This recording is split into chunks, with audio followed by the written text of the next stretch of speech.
Hello, everyone. Scotty White of World Combat Sports. I know it is a late one, 10:30 to be exact. You know what I'm saying, on a Sunday. But it's all good. Have a little bit to talk about. I didn't want to get on here and mention anything about Mr. CAREFOOT. I mean, every time I think about it, it's just a little bit comedic to me. But shout out to everybody that's tuned in. Be sure to smash the thumbs up button as always. If you watching from Facebook or YouTube, be sure to hit that thumbs up button. Check out the video I just put out there of Atlanta fighter Carlos Jackson. I had the pleasure of going into his training camp before his last fight. He went in there and got the stoppage, and posted his workout video. So check it out on my YouTube. Well. What do we have here? Something else coming up about Tyson Fury. Is it something that's legitimate? Does it have integrity? This happened, supposedly the guy sent the letter in 2018. This is dating back to 2015, right? But the guy sent the letter in 2018 to the team or management of Tyson Fury. I just want to read you a little bit about what this is all about. And you probably heard it from countless neighboring media outlets, but I'm just gonna briefly go over a new report claim, and this is cited from Fox Sports, right? A new report claimed Tyson Fury's boxing future is in jeopardy over allegations a member of the team offered a former 25,000 pounds, approximately $49,629, to lie about a failed drug test in 2015. If you wonder why 2015, that is the moment where he went in there and fought for the titles against Vladimir Klitschko.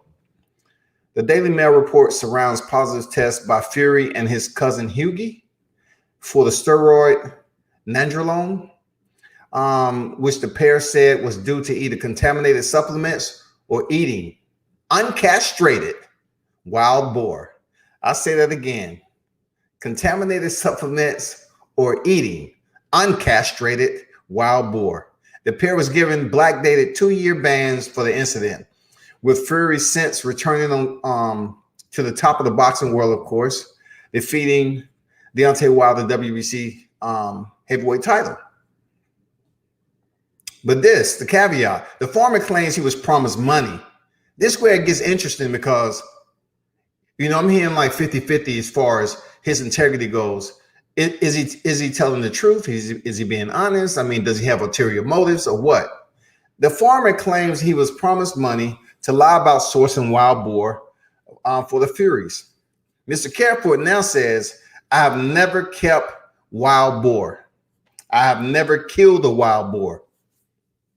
UK anti-doping said in a statement, check this out now, frame this in your mental thought process, archive it. We will always review any potential evidence in relation to the anti-doping offense and take investigatory, I don't know why that word seemed a little bit difficult, investigatory action where necessary. If anyone has information that could be of interest to the UKAD, come on now. And this investigation on any matter, we urge them to contact us. This is UKAD talking now. I mean, all the accusations going into UKAD and their history for just overlooking and protection and just really being a loose leveled anti-doping aid. I mean, it just goes without saying, man. They seem like they are up to just accept anything. You know what I'm saying? They really have no honor system, if there's any. These doping agents supposed to have strict procedures, honor systems, to make sure they're in the best interest in finding out absolutely if a fighter is dirty or not. But we know and come to understand that in the sport of boxing, things can disappear, just like Dillian White's B sample. Fury co-promoter Frank Warren made a statement also. They told the Mail, back then, I was not promoting Tyson. These allegations are totally unfounded. You are dealing with a man, CAREFOOT, who is an admitted liar. Did Tyson ever have a conversation with this man? Which supposed member of Fury's team did have a conversation with the man. You are relying on the word of a liar. Did he lie back then, or is he lying now? This is a man who is willing to commit perjury. That's what happened when you make deals with the devil, right? If you in on it and you're riding shotgun with it all the way till the wheels fall off, then guess what? It's going to come a time where you're going to be found just as freaking questionable when it comes down to, this coming to the surface, possibly Mr. CAREFOOT going in there having to speak with people about this particular incident. And of course, he may face some repercussions also. That's real talk. This is my take on it. I'm not going to sit up here and say the man has ulterior motives. He's 70 years old, right? He's an elder. And what does it benefit him? Because I don't think he's going to be all over U.S. media. I don't think they're going to call this man in. I'm talking about old media. I'm not sure they're going to call this man in and have him on TV to speak about this. Why? Because it hasn't been much out there. You know what I'm saying? It hasn't been much out there already on the glove situation with Tyson Fury. So when it comes down for them bringing Mr. CAREFOOT over here to the U.S. and further trying to see if the man is telling the truth or not, I mean, that's yet to be seen. But I can almost guarantee you old media is not going to take that step. Now, in my, not to be ex parte or anything about this situation, right? I'm saying to myself, like, what is the benefit for this guy to come over here all of a sudden and be mad over money? Unless there has been communication previously about them not paying the man the money. And he may feel some type of way about it, being that Tyson Fury is on the docket right now for potentially cheating again. You know what I'm saying? This man may feel some type of way about it. Say, hey, I looked out for him in 2015. You all didn't look out for me. So now he's being accused of potentially cheating again. Not so much when it comes to doping. Why? Because the WBC cleared him. But in another area, in dealing with the gloves and everything. So this man may feel like he needs to speak up. He needs to do something about it.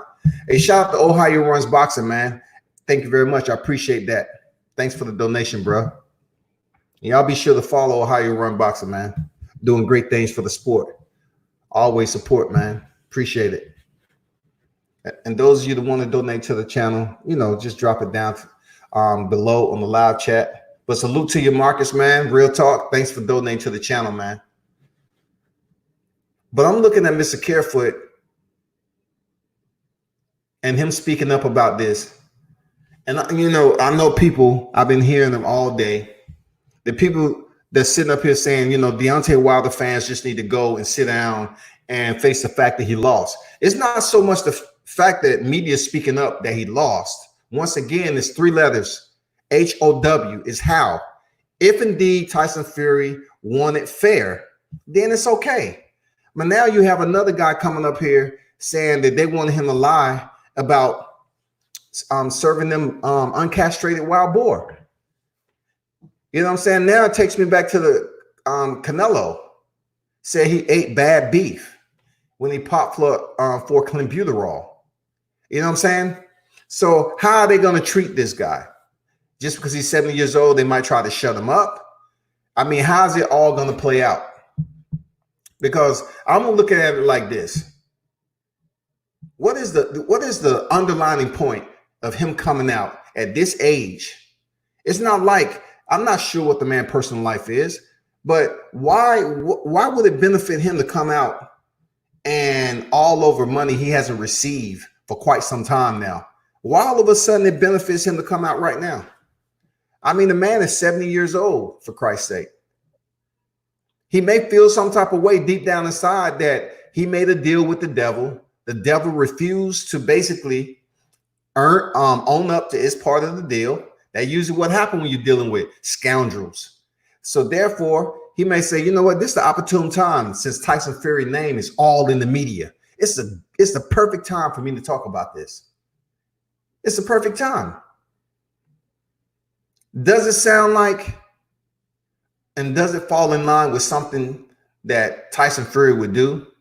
You know, to be honest, I don't know. Because I look at it like this, like, yeah, Tyson Fury cheated back in the day with Vladimir. What happened from that? Now that he comes back to the sport, they quickly say the man had a mental illness problem. When I look at that cover up, so easy, you know, it's just so easily done. Like, when he was out of the sport, Anthony Joshua was on the rise. Nobody was really talking about Tyson Fury. Then all of a sudden, he signs on Tyson Fury. He gets ready to return from the back to the sport. He's at this point excessively overweight. Now the story involves him in a return and recovery, weight loss, and they want to put a mental illness storyline up against Tyson Fury. Beautiful, right? Amazing. Seriously, it's amazing when it comes down to it. It's amazing what they was able to do, because they basically said in the process of him, you know, losing weight, because we have like 100 freaking weight loss reality shows on, right? So I'm not gonna lie to you, Tyson Fury looked horrible. He looked bad, looked overweight and everything. We're talking about a former unified champion. So he comes back with a damn good PR team. Excellent PR team. They come back, and the reason why Tyson Fury ever left the sport, y'all, was because he had a mental illness. He had not only a mental illness that caused him to immerse himself in a recreational drug called cocaine, which, you know, at one point in time, it was out there as being just a social drug.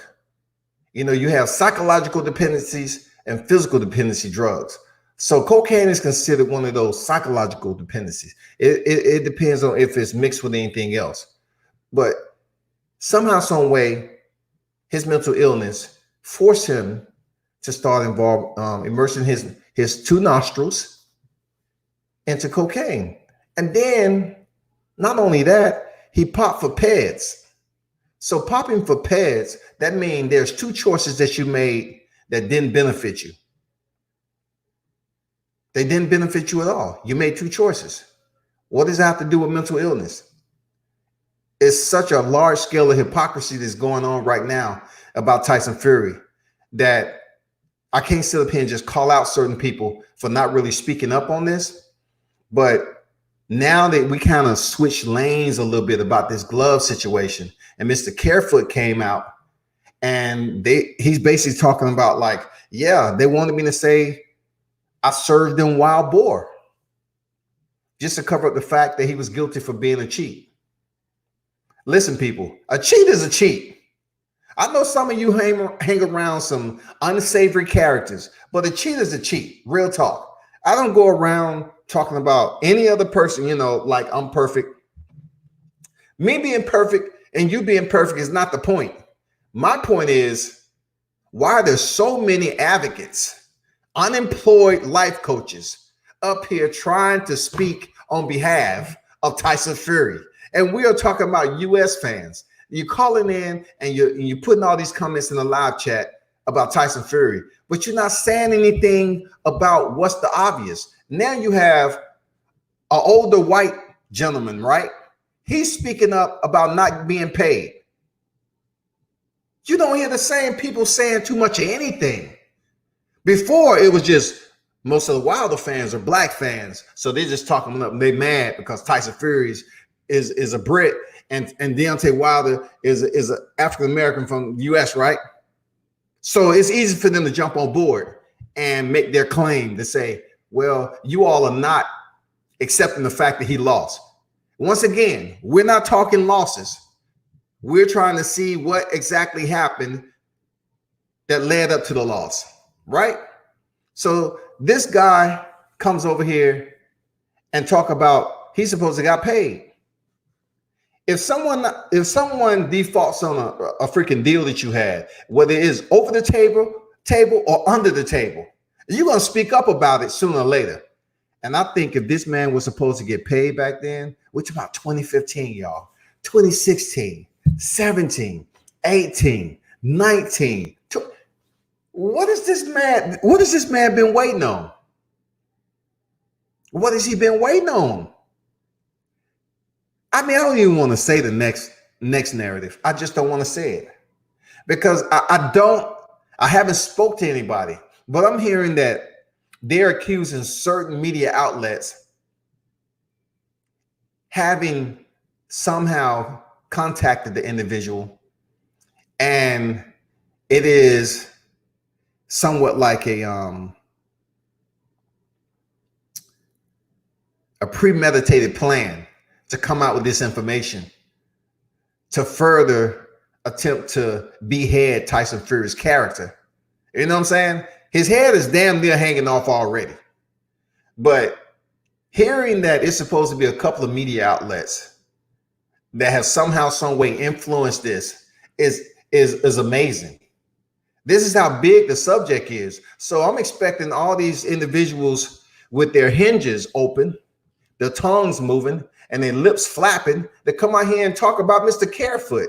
What is the motives for him to come out and talk about what happened back in 2015? Potentially committing perjury and lying that Tyson Fury or a member of his team allegedly contacted him to say that he was responsible for serving them uncastrated wild boar. You know what I'm saying? And then you have people say, oh, he's a boxer. Well, the way you look, heavyweights can eat anything. You know what I'm saying? I've had wild boar. I wasn't taking a drug test either. What do you all think? Do you believe this man has any merit, any validity to what he's coming up with? Something that kind of, date back to 2015, several years back. What is his motive? What is his purpose? Is it something that we need to get behind and dig into further? Because it's only so far we can go. I mean, hey, if I had the contact, I'd definitely go over there to Wes resident and do an interview. Believe me, I would definitely show up and ask this man like, hey, I'm here for the exclusive. I needs to know. You know what I'm saying? I want to hear straight from you. I want to hear your version. And that's all. Because this isn't going to just surface and go away. This is oil. This is oil to the talking points of the mainstream media. It will float on the surface for quite some time. Believe me when I tell you.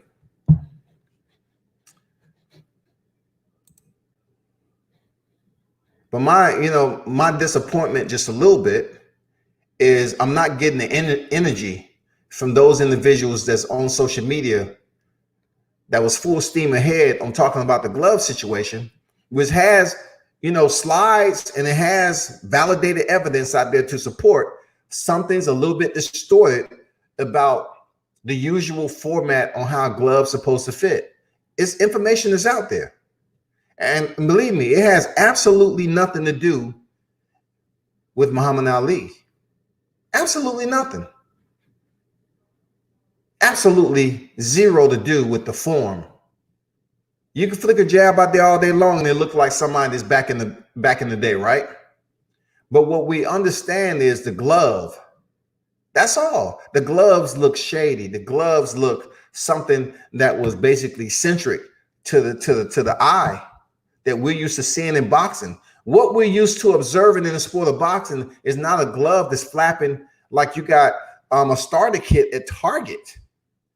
The gloves look very, very cheap. You know what I'm saying? Like, I'm not saying they're cheap gloves as in the quality. I'm saying the perception on how they was flapping back and forth seems like they may have been manipulated from the inside out. All I want you to do is just bring me a slide in comparison. I know there's a lot of people out there that's making videos that make all the sense in the world. So salute to you. That's just not something I'm putting in my wheelhouse. Not like I can't, but it's just not something that's on the bezel for me. You know what I'm saying? But check this out. This is the only thing that has to happen For all the naysayers that's out there and continue to say the same thing.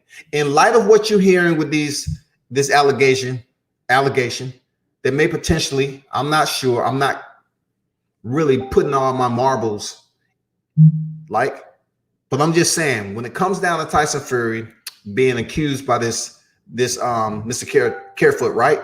And then you turn around and you be like, there's slides out there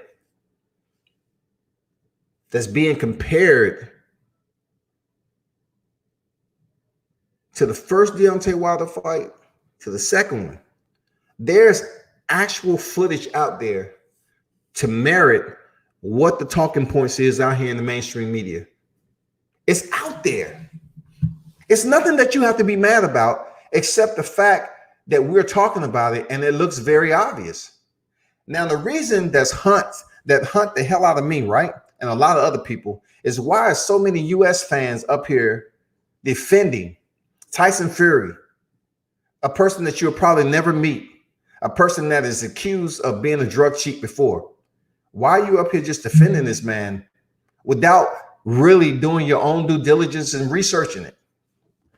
I mean, the search engines are out there, ask.com, Bing, Google. You have all the resources to put in search inquiries. Send the ping out for a reply. Once you get the reply and you do your screenshots and everything, let's see any type of fight on Tyson Fury return to the ring from all the four opponents outside of Deontay Wilder. Safari, Pianetta, Schwartz, and Wallen. That's all I'm telling you. Let's see the same type of jab. Let's see the glove forming in the same motion on the end of that jab like we've seen in both fights with him and Wilder. And then we'll kind of narrow down what we're talking about every day. That's all. That is it. It's that simple, y'all. What's going on, DBMA? What is good? That's all we want to see. That's real talk. You ain't sweeping this shit. You know what I'm saying? If you are sweeping, it's gonna be with your own damn hands. And I'm gonna be there with the goddamn blower and blow that shit right back out in the open. I was like, no, we need to get this straight, right? We need to figure this out. We ain't sweeping this nowhere. Because if you want to talk about the health, the well-being of the fighters, for one particular fighter, oh man, we're so hurt. It's fighters dying in the ring. It's just fighters dying in the ring. We should do our best to help these fighters. If you're mainstream media, you should go talk about some of these fights that the referee didn't do his job, or the fighter who died in the ring. We should really do better. What about now, though? You have Tyson Fury that's a cheat. He could have very well caused serious injury to the heavyweight champ. You know what I'm saying? He could have absolutely caused serious injury. We could have been looking at a whole different aftermath. We could have seen Deontay Wilder finish the fight and then have to go to the hospital and go into a coma. We could have seen a replay of Adonis Stevenson. We could have seen such. We could have seen the aftermath and the effects like Jared McLean. We could have seen all of this. So while Tyson Fury is an exception to the rule, it's not something I'm supposed to digest like that, And really, to be honest, y'all, I don't get on here and follow suit with the talking points and the narratives across the media wave, right?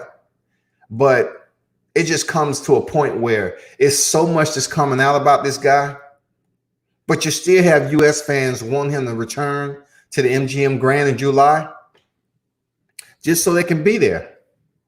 And those same naysayers are going to say, I need to show up because I know Tyson Fury can beat Deontay Wilder a third time.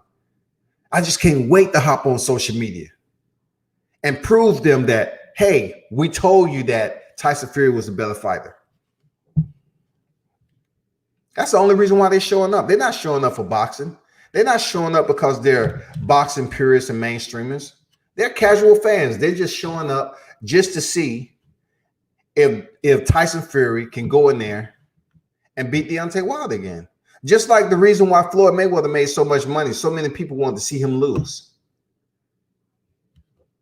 But being the genius he is and the masterful boxer, he was able to just maneuver his way through all of that and keep his streak and record unblemished. I mean, amazing. Amazing. You know, TBE, man. You know what I'm saying? He's not one of my best ever, but he was the best of the era for sure, man. He did what he had to do. But what I want to hear from you, the fight fans, I want to hear what you think about these allegations that's against Tyson Fury and his team. Is it any merit to it? Does it have enough to buoy on the surface for them to do an investigation? Because this doesn't have, in my opinion, if it is a statute of limitation, you're talking about 16, 17, 18, 19, 20, like 5 years, right? A little bit over 5 years. If that, might be a little bit less. There's no statute of limitations on this. If you lied, you lied. So this guy coming out saying he committed perjury, he's going to face some ramifications also. That's what I want to see. You know what I'm saying? I mean, are they going to call this guy to the carpet and they're going to call Tyson Fury for an inquiry too and see if there's any merit to it and then make their judgment if it even goes that far?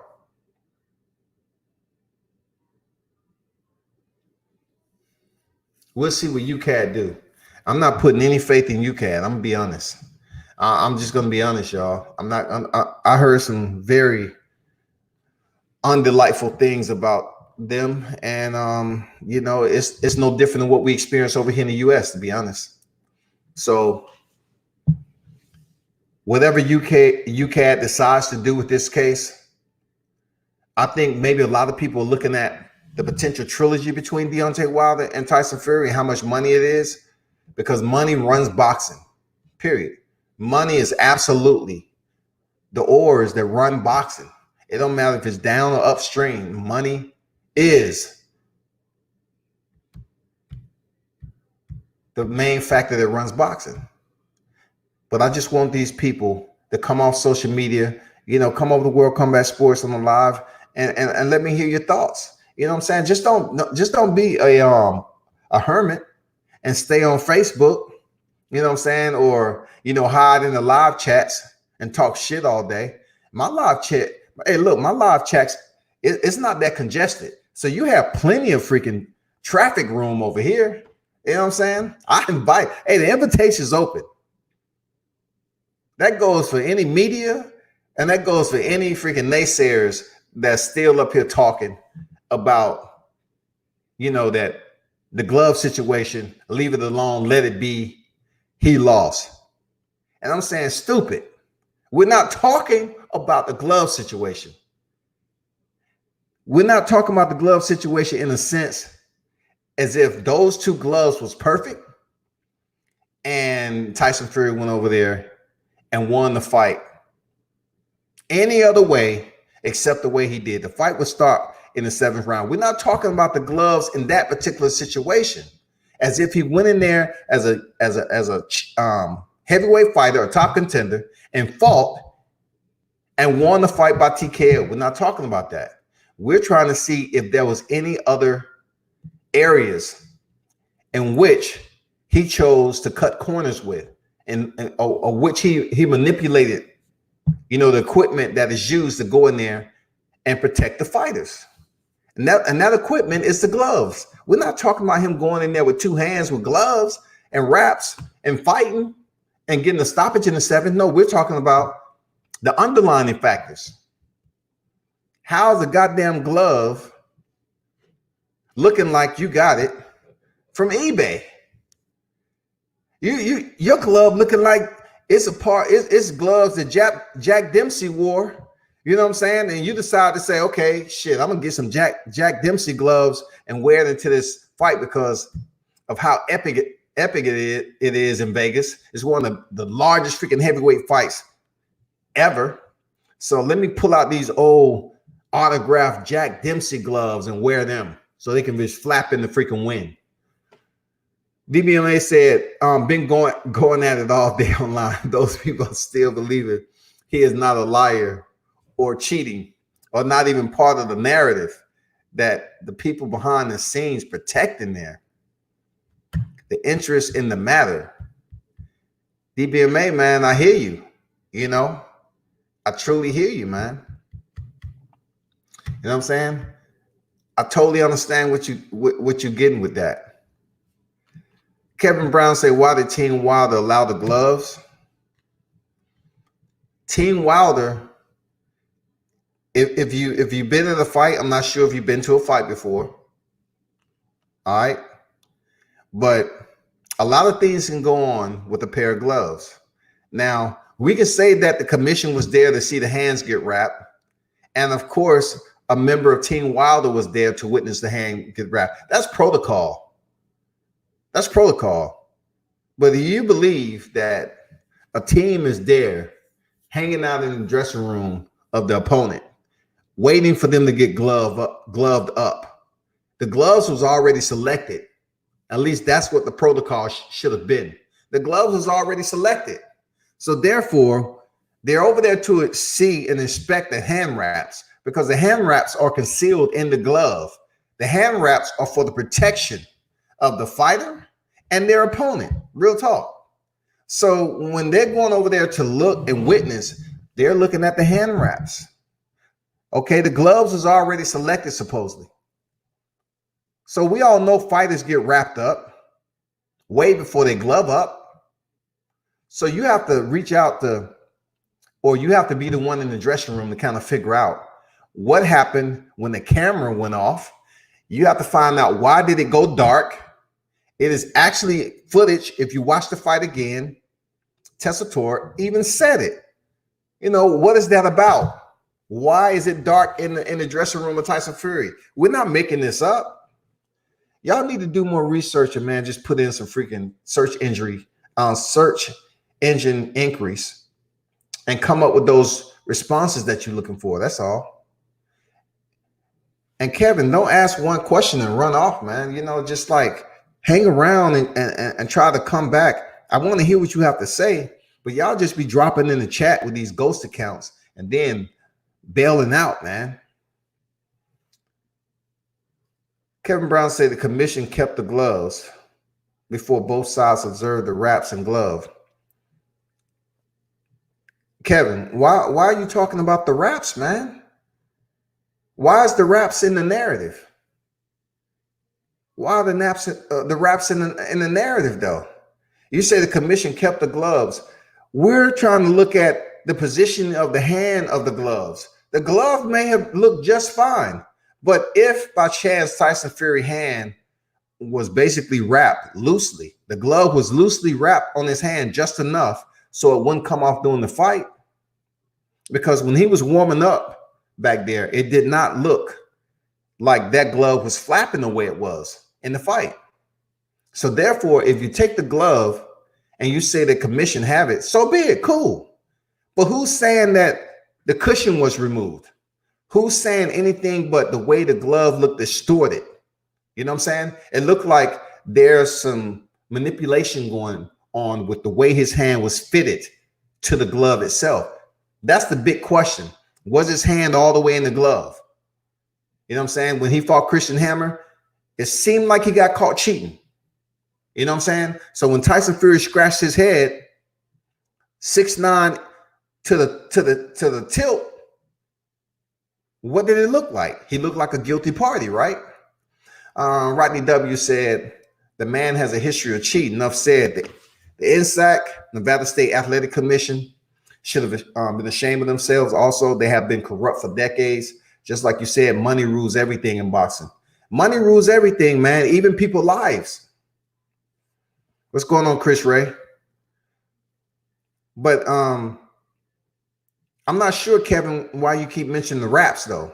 If we're talking about the wraps, which is okay. A wraps is being a part of the gloves, right? Why would you have blood on your wraps though? It's pictures out there that his wraps are stained. What is that about? We know that gloves can sit up here and hit a fighter that's bloody, and the actual blood itself, even though it's one of the most staining liquids that comes from your body, right? How can it stain his hand wraps? How is that potentially possible for blood to have stain on the knuckles of Tyson Fury if they was all the way in the glove? How is that possible? Now, of course, you would get the casuals that sit up here and say, well, when he took his gloves off, he was probably wiping blood off with his hands. No, the pictures are fair, man. The pictures are there. His hand wraps were stained. How is that possible?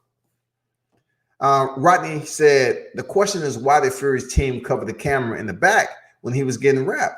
Exactly what I said. Why did it go dark? It's just too much evidence out there for people to overlook. And the ones that is overlooking, they just don't care to even deal with it. They just want to keep talking about why the fans need to face the fact he lost.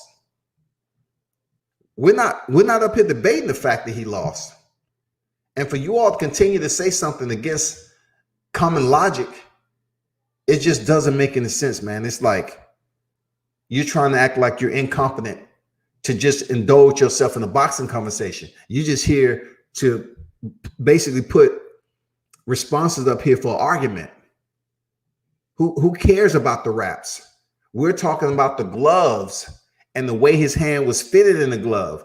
And if by chance there's a puncture or pinholes in the glove that allow blood to seep through to his hand wraps, then that's a whole nother story in itself. How did his hand wraps get stained? Period.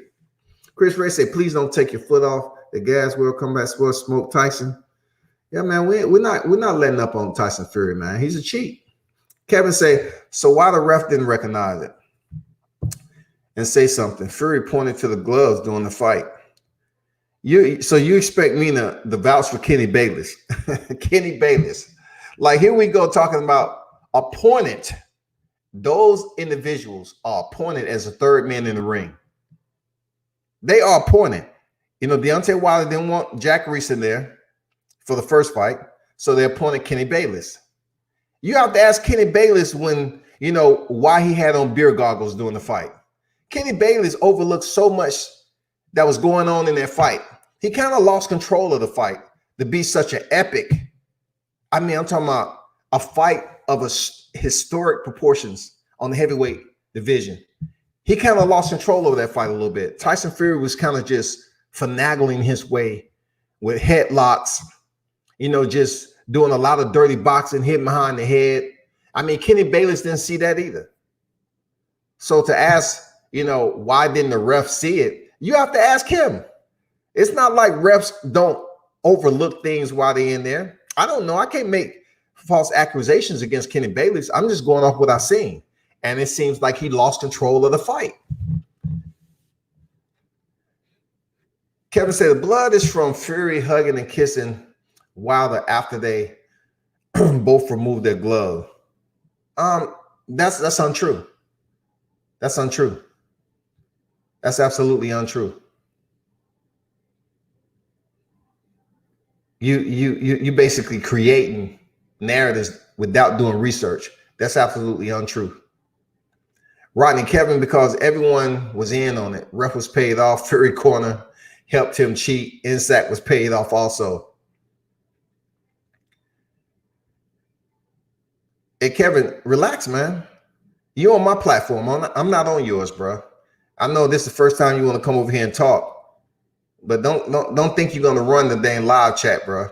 You know, I like you putting up comments. Real talk. That's what it's about. Good or bad, all right? But don't sit up here and question me like I'm one of your kids or something. When I get around to it, I'm basically looking at comments and I'm talking. If I don't get to your comment right away, bro, believe me, I will. But you talking about the blood was from Fury hugging Deontay Wilder, bruh. Come on, you know that, bruh. when people say, "Bruh, come on, man, you're reaching, you're reaching with rubber arms right now, man."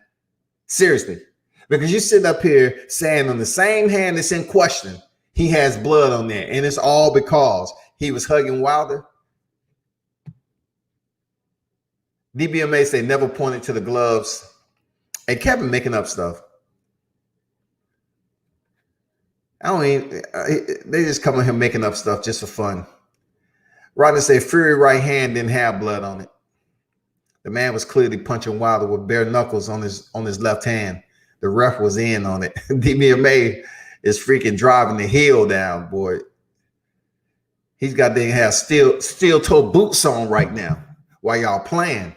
Chris Ray said, Rodney said Fury was rabbit punching Wilder the whole fight in both fights. And that's what I'm saying about the referee. It's a huge portion of that fight he just had no control over. He didn't attempt to freaking warn Tyson Fury enough to get him to think and second guess himself from doing those dirty tactics. Tyson Fury kept on doing it and replaying it because he could. Kenny Bayless, all he was doing is just going through the motion. That's all he was doing. Kenny Bayless was just going through the motion, eyes all big as always, and just going through the motions as a referee. He didn't have control of such a fight of that magnitude, in my opinion. When a fighter like Wilder leaves the fight with knots on his head, then something's wrong. Something's seriously wrong.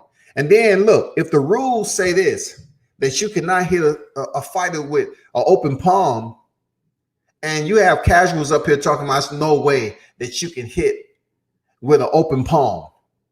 There's no way you can jab. Absolutely it is. You can jam someone's bone in their nose into their skull with the palm of your hand. It's absolutely possible. Chris Ray said Tyson Fury cheated in both Wilder and Klitschko fights with glove and steroids. With all due respect to you. I mean, I've looked at that. I mean, it's several that's out there right now. There's several that's out there with videos. Like I said, that's just not my my scope that I tend to do. But I hear you. Shout out to AKHI TV. I do know exactly who that person is. Put out some quality content. I can't lie. Kevin Brown said, "Go watch the fight." Hey, Kevin, I'm just from here on out. I'm just gonna ignore you, bro. Seriously, I'm gonna ignore you. I'm gonna keep you active. You know what I'm saying? But I'm gonna ignore you because you just want attention. And hopefully, you are who you say you are.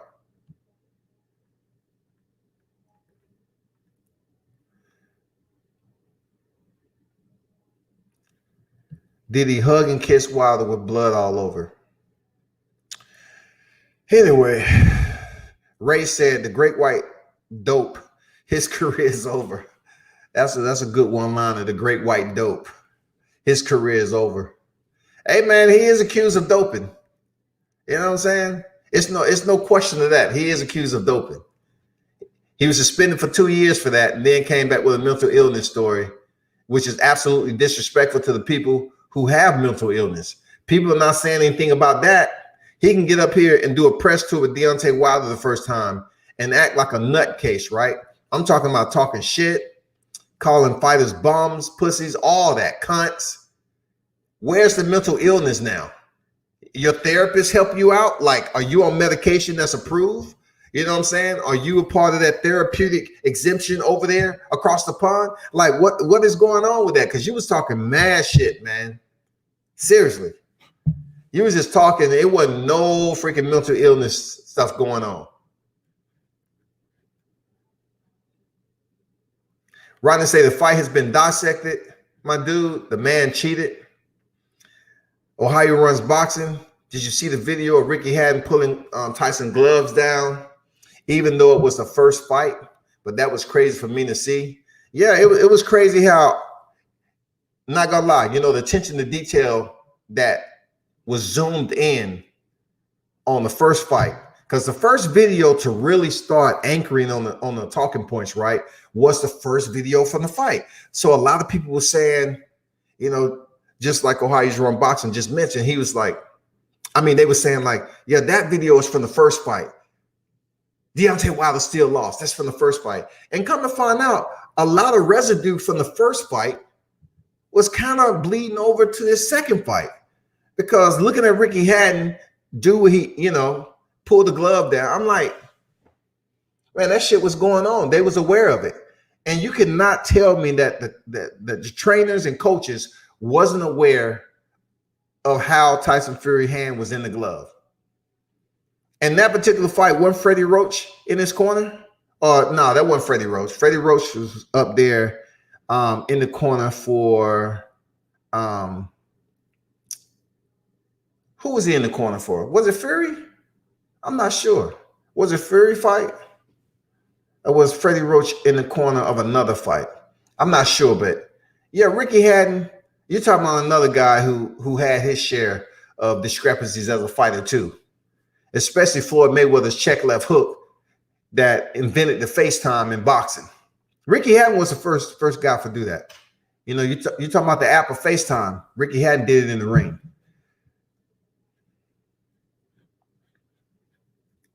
DBMA say, if you watch the fight,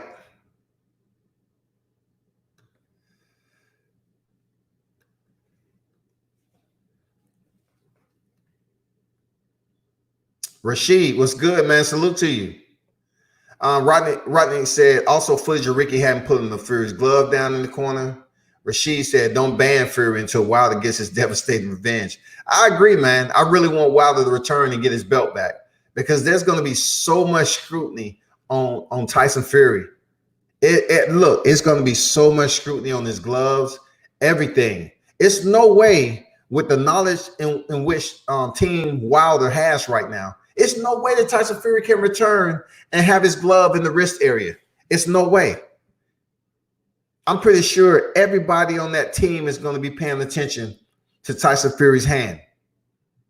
And also, if he came back clean, he's going to have to come back clean again for this trilogy in July. Seriously, it's going to be so much scrutiny placed on him. Chris Ray said, we still cool, WCS, because you keep it 100. I'm not sure what you mean by that. We was never uncool, from my understanding. DBMA say there's no way to get blood on your wraps in a fixed position or location, even after the gloves are removed. It's not like he walked over to Wilder and rubbed his gloves. Hey, you just have to look at people that DBMA for what they're actually talking about. If their narrative sound like it's the value of a penny, you just let it roll out as a penny, man. Don't give it no more love. Ohio Run Boxing said Margarito hand illegal hand wraps for a minute, but the commission never caught it while standing there. If they took another training to catch Margarito illegal hand wraps. Yeah, shout out to Nassim Richardson, man. The commission was there. And I know a lot of people have been talking about the Antonio Margarito situation, which is an absolute credible reference. The reason being is potentially he had those hand wraps when he fought Miguel Cotto. So Miguel Cotto basically protesting, talking about what the punches felt like after a certain period during the fight. We're talking about Miguel Cotto, who's tough as they come. He had to take a knee because he was taking a beating from Antonio Margarito. I remember watching that fight and I felt bad for the man because he's a family man. And then when he was trying to make a protest and get the commission to look at it, they just ignored him. So now you have people saying the commission. They was there when Nassim Richardson discovered the hand wraps and they confiscated them, made them rewrap, and then of course he was suspended. DBMA say blood does not get on the wraps if your hand is all the way in the glove. True words, man. Totally agree. Bro, you're biased, and I'm not even Fury fan. Fury gloves was on wrong in the first fight. That was the ref to see. In the rematch, only issue was open palm leaning, which Wilder do as well. If you're telling me to review the fight, my brother, whoever you are, you should review it too, because you're really dissecting criteria that makes absolutely pointless. It's pointless. It makes absolutely no sense. You know, you can say what I am because I'm sitting up here talking about the situation with Fury. I'm not even talking about Deontay Wilder. We're talking about a person who already has been accused of cheating. But yet, when I look at your narratives, you're not really making a reference point to date back to when he was caught cheating. You're not speaking of the Christian Hammer fight. You're not speaking of the current fight, of the slides and everything else, the proof of evidence from the first fight to the second fight. So I'm like, all you're doing is just putting comments and talking about what somebody is and everything and making excuses and coming up with very dense, fragmented narratives that has no justification to it. And the rematch only issue was the open palm and leaning. I mean, the open palm was there for a reason. If Tyson Fury is not punching like that with Otto Wallen, Tom Schwartz, Cephas Safari, or Francisco Pianetta, why is it acceptable for him to punch with a palm to the face with Deontay Wilder? Just create a slideshow, man. Go out there, gather your evidence, put it in a wheelbarrow, you know, take it and sit it right next to your computer and keyboard and edit it, submit it, render it, and submit it to YouTube. And please, by all means, I'll tune in to see what you come up with. DBMA say, salute Ohio Run Boxing. Chris Ray say, now I know how Sugar Hill get their knockouts. I mean, Sugar Hill was just on TV and told this fighter, I'm not even going to go there. You have to watch boxing. I'm not even going to put Sugar Hill on the spot like that. You know, I already spoke about how he answered vague questions when he was on the interview with the Boxing Voice, right? And the man say, when they asked about the glove, because Ness was reading questions from the fans, you know, Sugar Hill up there just answering vague questions, vague answers, man. Well, the commission, they was there for the gloves. What about, you know, like the audio footage?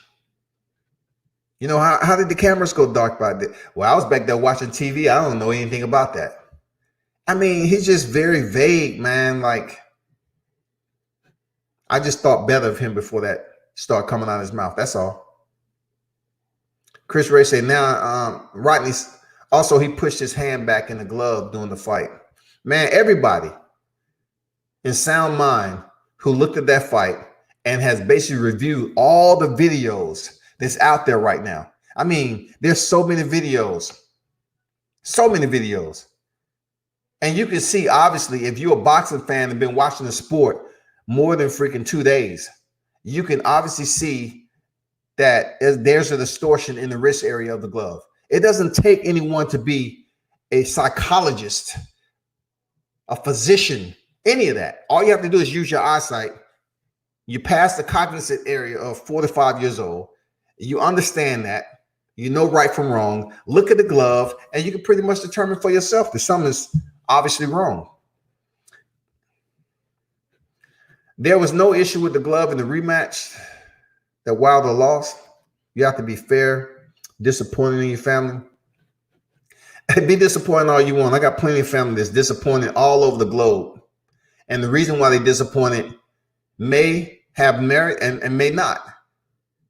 But what I ask for you to do is to just be a little bit more punctual in doing your research, because you saying the rematch that Wilder lost. No, it was a glove issue in first fight in both fights. There's a glove issue. Just because the WBC hasn't decided to look into it, or NSAC, Nevada State Athletic Commission, which you haven't mentioned once in any of your narratives, just shows me that you just here to drop comments. I don't think you really truly know boxing, man. I just think you're here for a late night Sunday stroll, to be honest. You know what I'm saying? I really don't see you as being a mainstream boxing fan. And that's just keeping it real there, Kevin. I don't think you're that guy. You don't come off as that guy to me, man. You're just here for attention on a Sunday night, man.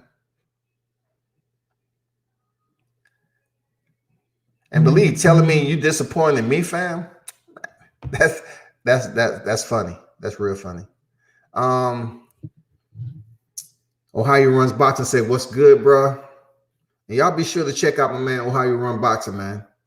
It's certain individuals that's out here that's genuine people, man, that follow the sport of boxing and actually participate in covering the sport of boxing. So if you ever seen his work, man, he does a lot of support for not only Ohio boxers, but talk about the sport in general, man. Me and him talk about boxing all the time. So, be sure to follow his channel, man. Follow what he has going on in the sport of boxing, his contribution to the sport. Y'all be sure to check him out, man. Before I even had my channel up, going hard with the YouTube channel, he even told me some stuff about, the software he used and everything. So shout out to Ohio Run Boxing, man. Salute to you for doing it the right way. Pac-Man said, what's crazy about that, bro? I got Ben on record that Ricky hadn't putting hands off the ropes. Yeah, Ben Davison, man, believe it or not, Ben Davison is still in communication with Tyson Fury. I know they wanted to give the impression that Ben Davis was out the picture because Sugar Hill came in, but that's not really the case. You know what I'm saying? That's not really the case. He still has communication.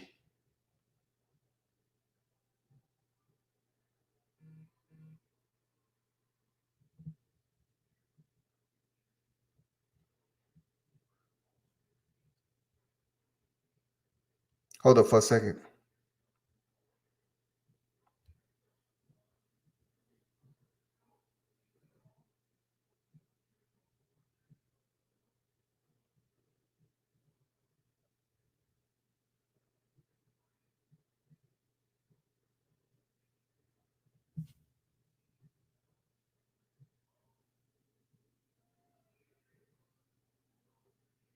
Damn.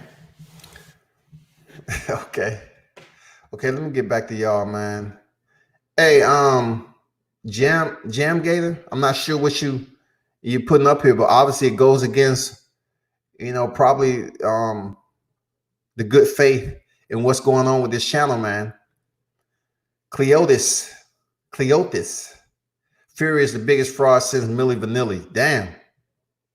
I don't know about. I agree with that, Ray. You know why? Because Milli Vanilli, they actually couldn't sing. Tyson Fury can box.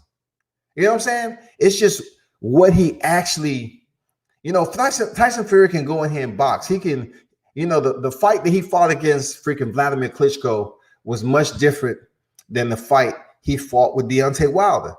If you study the film, he has an awkward way to his style and he can box. I give him that. I can't put him in the same category as Milli Vanilli because they was a fraud. They wasn't even singing. Blame it on the rain. Oh shit, Milli Vanilli, man. They was fake as hell. Man, they was fake as hell, man. Damn. Hey, I ain't gonna lie. I had some tens going across the back. I had my amps hooked up, man. I used to bump that song. I ain't gonna lie. Riding with my girl, man. I ain't gonna lie. Rodney say Floyd lost that Castillo fight too, but the judges gave it to him.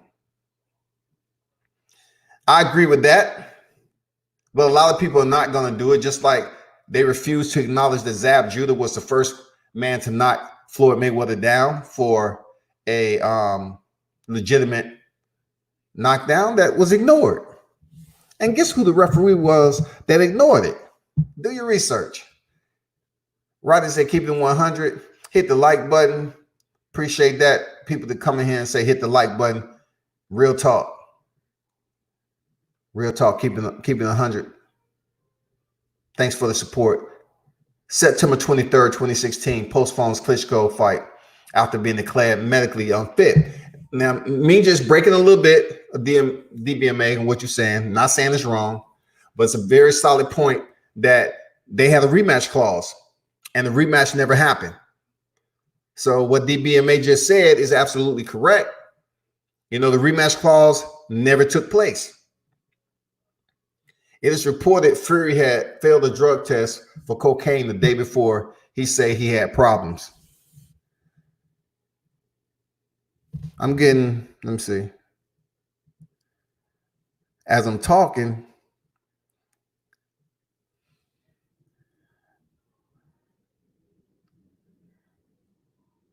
My guy's sitting up here having a conversation, I guess, with Ben Davison, and you are crazy. In boxing terms, that means keep him at the end of the jab. Don't get greedy. Exchange right hands with Wilder. You'll beat him by out jabbing.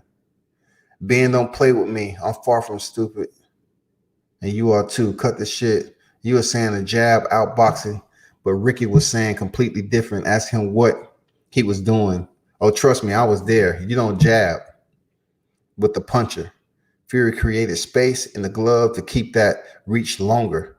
Smart, but you guys don't think you'll get caught. It all makes sense why D said it felt like pillows while Fury threw jabs, because his freaking knuckles. This is a team member from Wilder's camp that actually communicate with them guys over this and been basically going behind the scenes, putting up a lot of evidence to try to get justice for Deontay Wilder. So he's sending me some screenshots of a conversation that he's having about the same thing that's been talked about on social media and the media, you know, the mainstream media, about this glove issue. But let me get back to the fans real quick. What was the glove issue in the rematch? Because it was not flopping like that in the first fight. He did, however, have some open illegal slaps, but the win is legit until you can prove otherwise. I don't have to prove anything to you anymore, because you're purposely sitting up here saying things that didn't happen in the first fight, did happen. You know, I'm saying like this: the glove issue flopping was basically in the first fight and the second fight. It just wasn't to a point where it was scrutiny placed upon it, because the first fight, Fury fought a totally different fight. Fury was fighting off the back foot, and then when he chose to come forward a little bit, he picked his moments. But Fury was never effective as he was, like he was in the third and fifth round. He wasn't as effective. Fury is not a knockout artist. When did he become a knockout artist? When have Fury been a guy who had power? Leading up to the fights, on the first fight and the second fight, they saying Deontay Wilder, everybody's giving him credit for being the hardest puncher in boxing, right? So how did Fury come up here just because he changed up his strategy and become a knockout artist? If something was going on with Deontay's legs or anything else that disallowed him from being able to generate the full force from his legs to his right hand, then you might want to think of it in that perspective. If he doesn't have his legs underneath him, how is he going to generate maximum power? How is he going to be able to move around the ring? Tyson Fury scored 2 knockdowns, right? Okay. But just to say it didn't happen in the first fight, I think you kind of wasted my time, bro. I'm trying to give you the benefit of the doubt. You know what I'm saying? I'm trying to. But you just keep on saying what didn't happen in the first fight happened in the second. Believes me to say you just reading the back of a cereal box when it comes to boxing. Rodney said, Kevin, same issue. He didn't have his hands all the way in the glove. And he was rabbit punching. Look, they telling you. These are different people outside of my voice is telling you the same thing. It's not something that's damn fabricated. This is out there. It's floating around in the cloud, man. DBMA say October 4th. In an interview, Fury said he had been going through a lot of personal demons.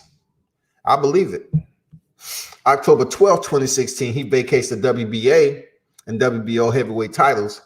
October 13th, 2016, British Board of Boxing, the BBB,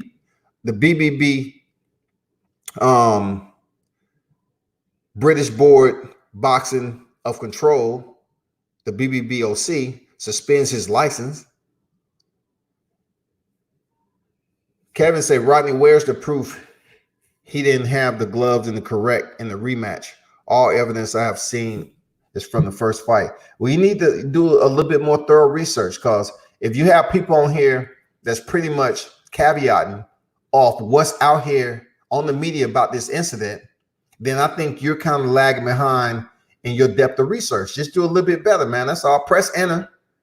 You know what I'm saying? Press enter, put some inquiries in there, and go out here to the cloud and go skydiving. DBMA says September 18, 2017, Fury challenges Ukad to reinstate his license.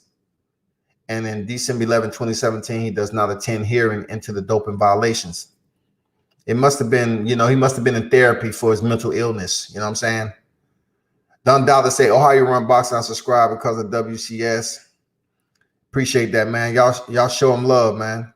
Rodney say, I wish I could put links in this chat, but probably can't. Now, you can't put links in the chat. You know what I'm saying? DBMA, I haven't authorized that. There's no way. But I know where you're getting at, though. DBMA said the 12th of December, 2017, Ukad announced that 2-year ban would be backdated, retro, and would end at the midnight. Fury blames his nandrolone levels on eating uncastrated wild boar.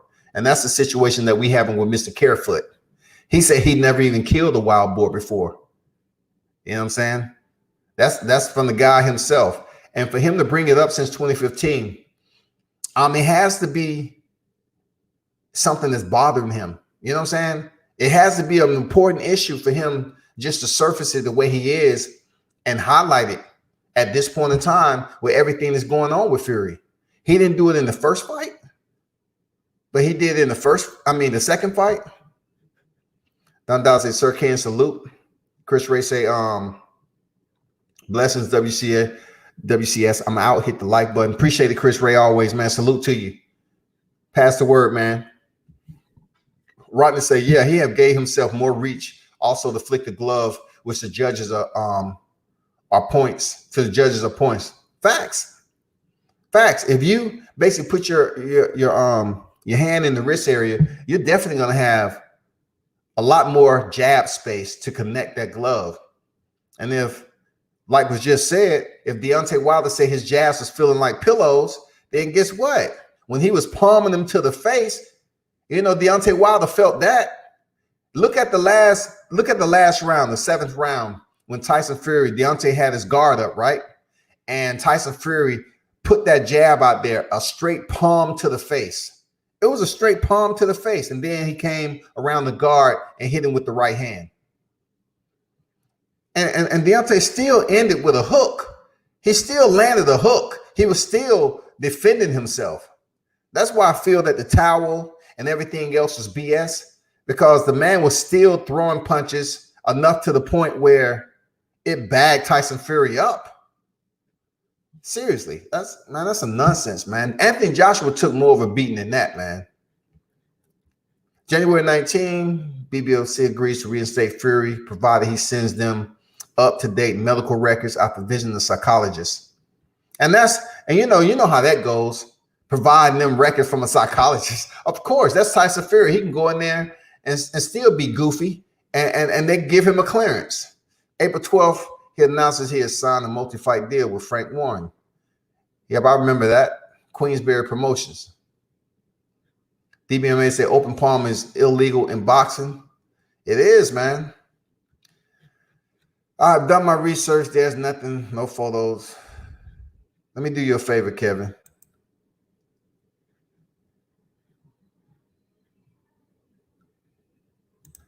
I'm gonna put Kevin on timeout because he's wasting my time. Man, I do so much research, like so many other people out here. He's wasting my time. And I guarantee you his name probably ain't Kevin either, because that dude don't know anything about boxing. Rodney say, dude, the palm slaps are his fist. See, if you allow a person like that to stay too long in your live chat, they kind of take away from what's actually going on. And that's exactly what their motive is. They want to take control of your live chat and say dumb shit. So you got to put their ass on timeout like a kid. Put them in the closet. You know what I'm saying? Rodney said, dude, okay, I read that. DBMA said, no, sir, Rodney. That was his fist guy. Rodney say, dude, the palm slaps are his fist and the wrist of the gloves. I agree with that. DBMA, I'm not sure what you're disagreeing with Rodney about, because he's basically concurring with his hand being in the wrist of the gloves. The first knockdown he hit with his bare knuckles, and when he rabbit punched and fell. Well, the first knockdown, Deontay kind of turned his head to get out the way, and seemed like it was more so his unstable legs. You know what I'm saying? Because I'll tell anybody, Luis Ortiz hit Deontay Wilder with much more fury than what we seen on February 22nd. Period. What Luis Ortiz hit Deontay Wilder with was way more effective than Tyson Fury. Period. 41 seconds. Luis Ortiz is going in on Deontay Wilder. Going in for 41 seconds, and he didn't hit the deck. But Tyson Fury, who's not a known knockout puncher, he gets with Sugar Hill, and all of a sudden he comes back to the sport. And he takes soft touches after the rematch. Refused to take the immediate rematch, right? He fights 2 soft touches and then go to the wrestling, World Wrestling Entertainment and fight Braun Strowman. And comes back to boxing, and all of a sudden, it wasn't like he was just chilling and he was in a gym. This man comes back and he has power to knock down a person who took more punishment when he fought Luis Ortiz in that 41 seconds. That's just my OP, man.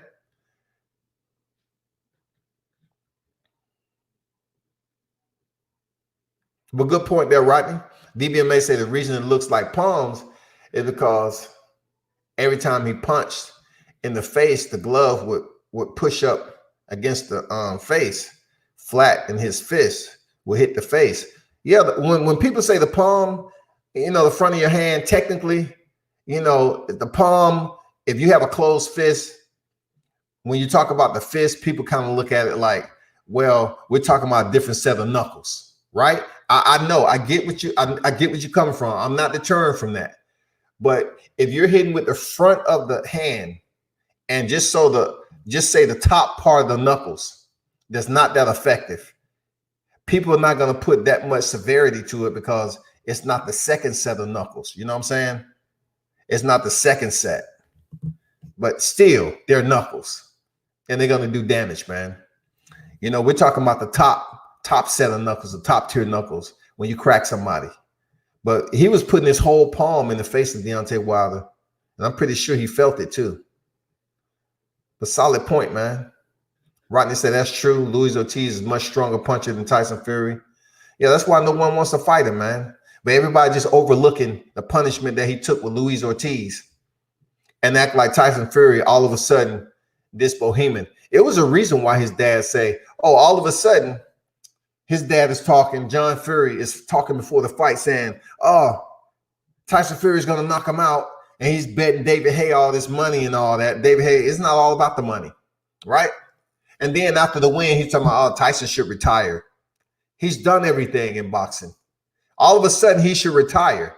The reason why they want to retire because they know what they're getting away with. That's why they want to retire. They know damn well what they're getting away with. They just don't want to keep pushing it. Boxing Facts said Kevin is right, bro. We have to be honest. Fury is a cheater, but there's nothing in the rematch to show he cheated. There's nothing in the rematch for people who are not looking at the real. You know what I'm saying? For people who are not looking at the real. The footage is out there. Look, if there was absolutely nothing out there in the second fight, why are the media up here talking about it? Because we have the right gloves that was worn in the first. We have the gloves. Just because the WBC haven't enacted an investigation or started any type of freaking media announcement that they're officially opening an investigation doesn't mean the glove situation didn't happen. It's a huge, I'm talking about a heavy bag for the rematch for a trilogy. They may just be waiting for that trilogy to happen. And, Tyson Fury go back in there so they can see the third party. But to say that Kevin is right, man, come on, Boxing Facts. You better than that, bro. No, come on, bro. I'm gonna leave it like that. Don't sit up here and vouch for a person who's not even doing research. That's what I was saying. DBMA, I'm agreeing with you. Yes, I agree. Don Dollar say, have you ever seen Fury Wilder looked like that. Fury or Wilder looked like that before. I've never seen Deontay Wilder look as unbalanced as he did in that fight. All right. You really haven't heard me talk about the suit. If a man is talking about that in a sidebar conversation, then that's what it is. For mainstream and old media to run with it and say, oh, you know, that is the dumbest thing Deontay Wilder could have used. It's not like they had Deontay Wilder on ESPN and Stephen A. Smith ask him personally. You know, they just listened to the man in a sidebar conversation and they absolutely ran with it. Obviously, his legs didn't look the same as if, you know, in his previous fights. So there's some type of indication that he wasn't 100% when it comes to his balance. If that's the case, it makes all the sense in the world that he wasn't able to hurt Tyson Fury. You just can't say Tyson Fury was slipping the punches and Sugar Hill gave him the antidote that come in there with the excellent blueprint to defeat the champ. It sounds good.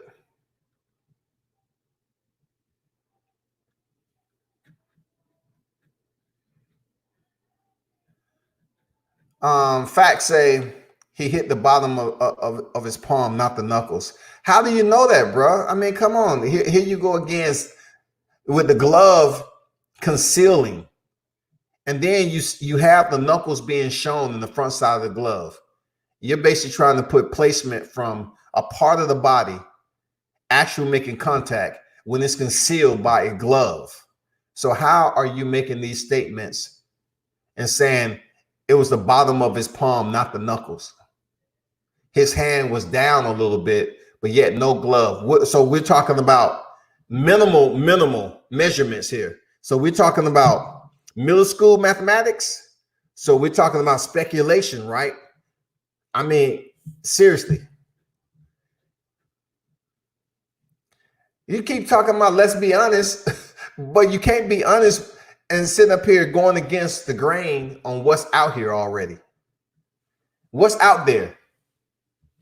What is out there already? It's plenty of slides out there that's showing that his hand was in the wrist of the glove. Dundal say a little bit too much facts, respect the rules. DBMA say the boxing facts that he did the same thing is even more apparent in the second fight. That's true, man. And the dirty boxing and everything he had going on is more apparent, like you said, in the second fight. Right, they feel like I'm regurgitating comments now. Boxing facts, the same issues in the both fights. There are photos and footage from both fights. Yeah, man, you know, you have people that really, they can be anybody. That's the one thing about YouTube having verified accounts and stuff like that, or even Facebook for that instance. Many people can come over here and conceal their true identity behind fake accounts, and they can just talk. It can be the same person that's coming back. It can be anybody. I mean, that's the way the web is weaved. You know what I'm saying? They come in here talking bullshit.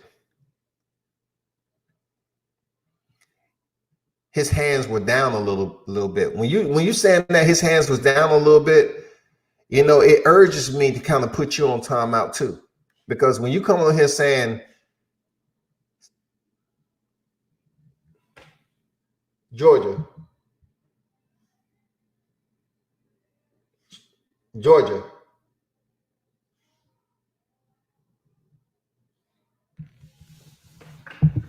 hold on for a second.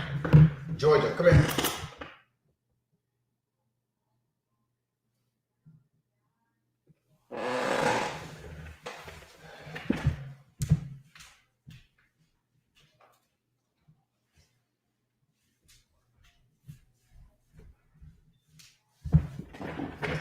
Come here, girl.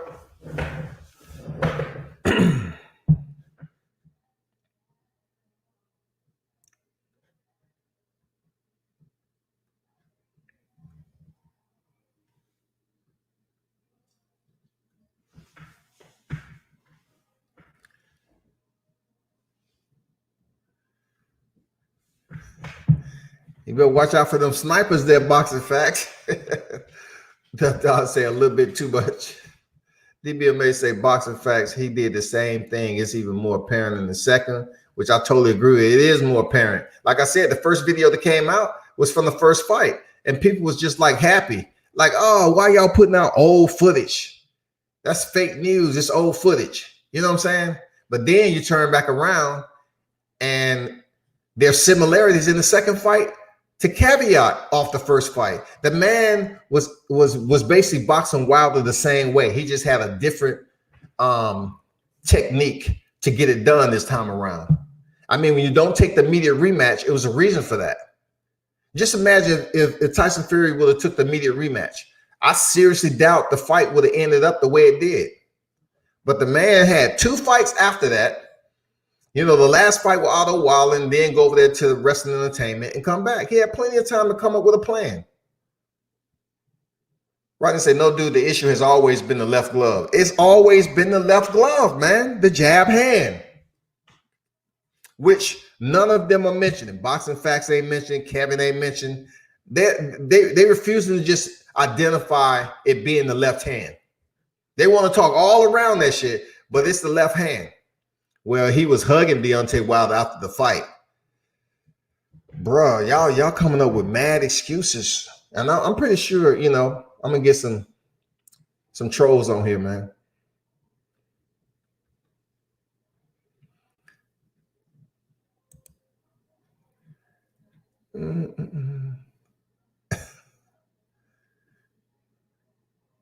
I'm reading the message.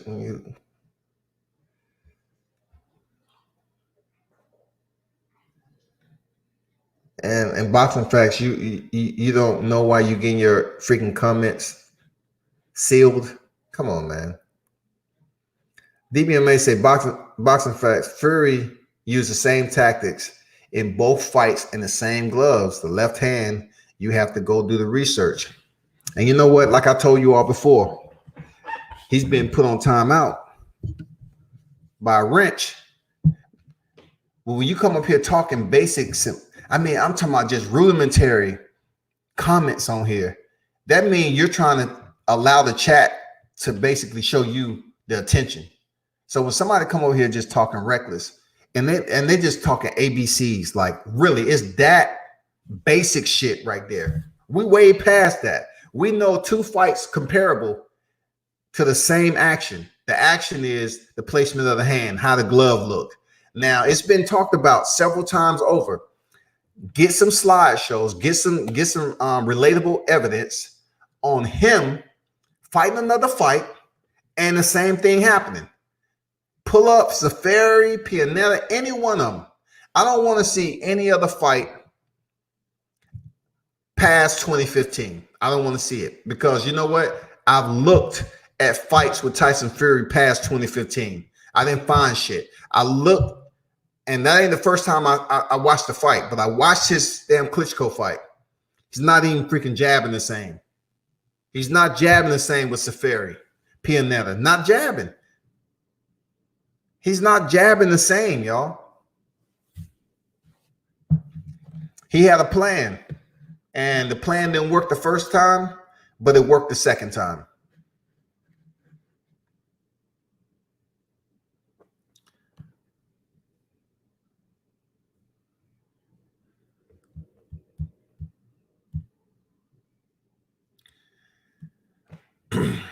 Nobody's saying you that I was saying Fury didn't hug and kiss Deontay. I'm saying if the left hand is what's in question, how are you pinpointing those particular knuckles? Which, if you look at the left hand and the portion of the freaking wraps that was allegedly exposed per the freaking video, and basically blood being able to go through the opening from a loose glove because his hand was down in the wrist area. I'm not saying he didn't hug and kiss Deontay Wilder. What does that have to do with pinpointing it to be the left hand, though? You wasn't at the fight. We're talking about the pictures. If the left hand is in question and there's blood stains on the left knuckle, how is that all of a sudden centrally located to that particular area that's suspect? And you coming up with, well, he was kissing on Deontay Wilder. He was hugging on him. Show a slideshow. I mean, like I said, make your slideshow when his hand actually rubbed up against the blood that was all over Deontay Wilder. I mean, come on, man. I know he had blood dripping out his ear and everything, right? Look, listen. I'm trying to help you out, bro. But his left ear was bleeding. Deontay Wilder's left ear was bleeding, right? And you saying he was hugging when he took his glove off. So if his left ear was bleeding and Tyson would approach him with his right hand being on Deontay Wilder's left side and his left glove, it wasn't like they was freaking embracing. Like they was basically talking about, oh, good fight. No, Deontay Wilder was feeling some type of way. He was sitting on the stool. You know what I'm saying? They probably hugged periodically, good sportsmanship, but they wasn't goddamn doing that Sefa Safari shit. You know what I'm saying? They wasn't embracing in the center of the square. No. So if his left hand was the one that had the blood on it, and Deontay Wilder was bleeding out, you know, his lip and his freaking left ear. I'm just trying to see, man. I mean, where's your point at, bro?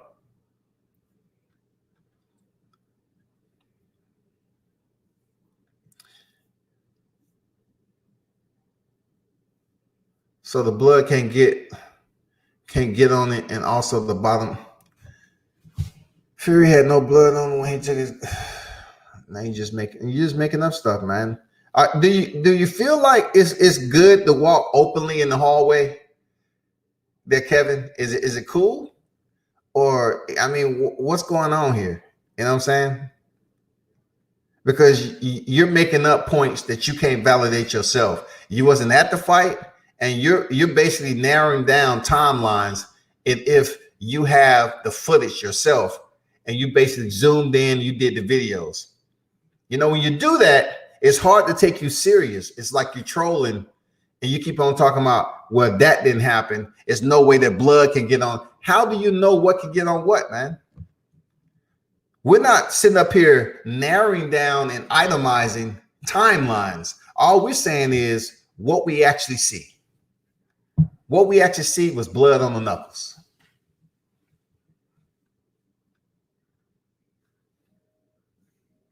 I don't have to go to any other media outlet and watch anything. I do my research on boxing and freaking mixed martial arts every day. I don't have to go over to any other media outlet and get confirmation on what I already know.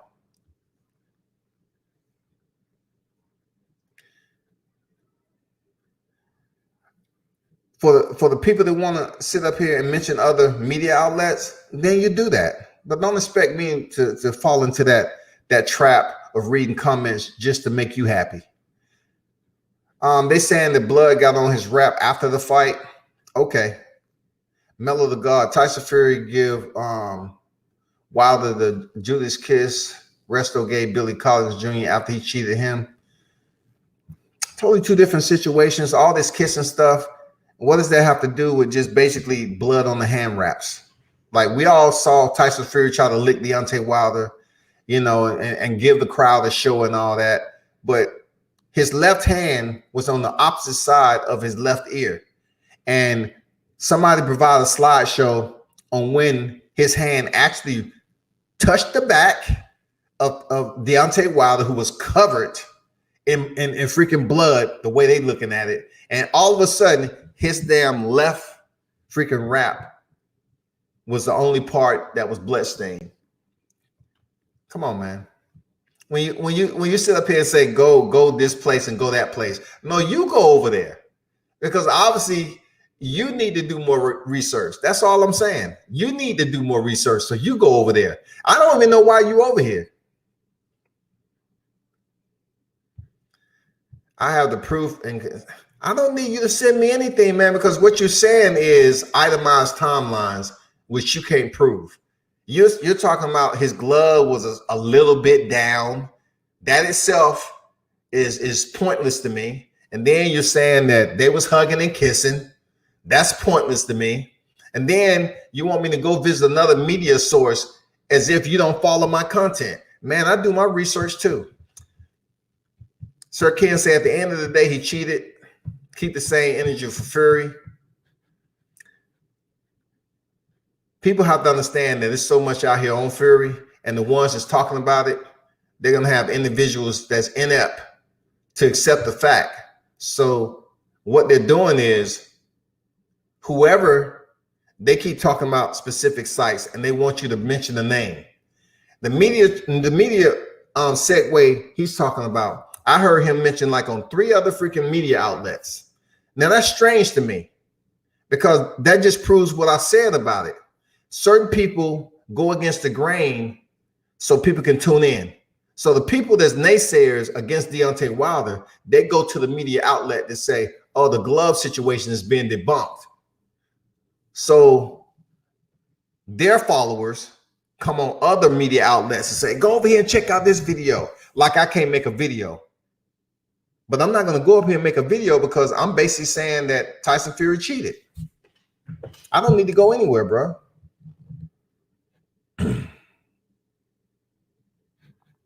Mello the God said the blood on Tyson's left wrap was there before he even gave Wilder that kiss on the forehead.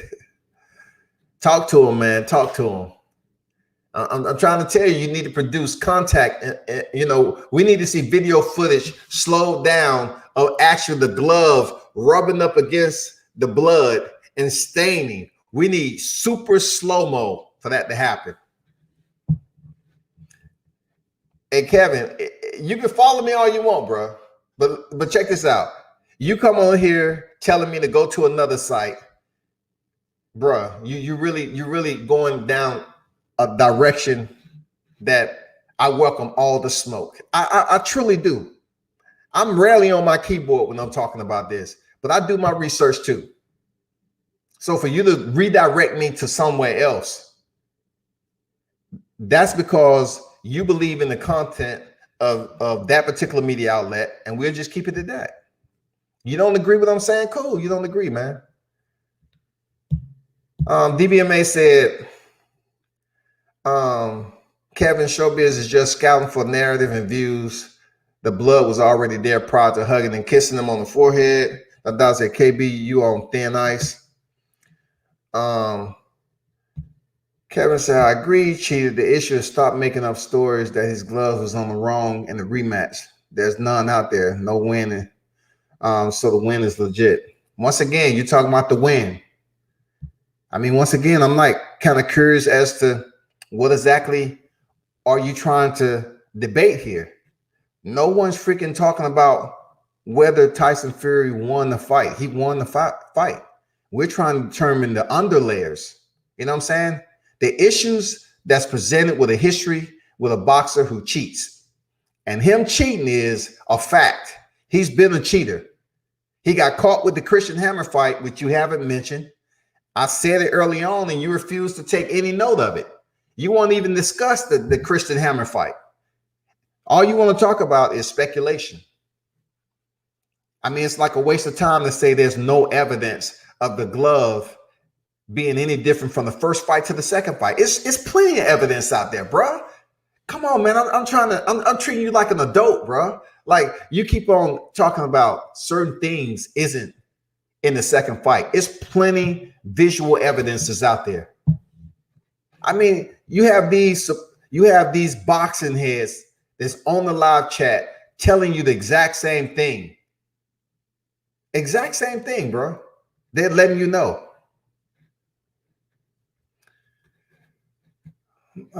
He agreed 100%.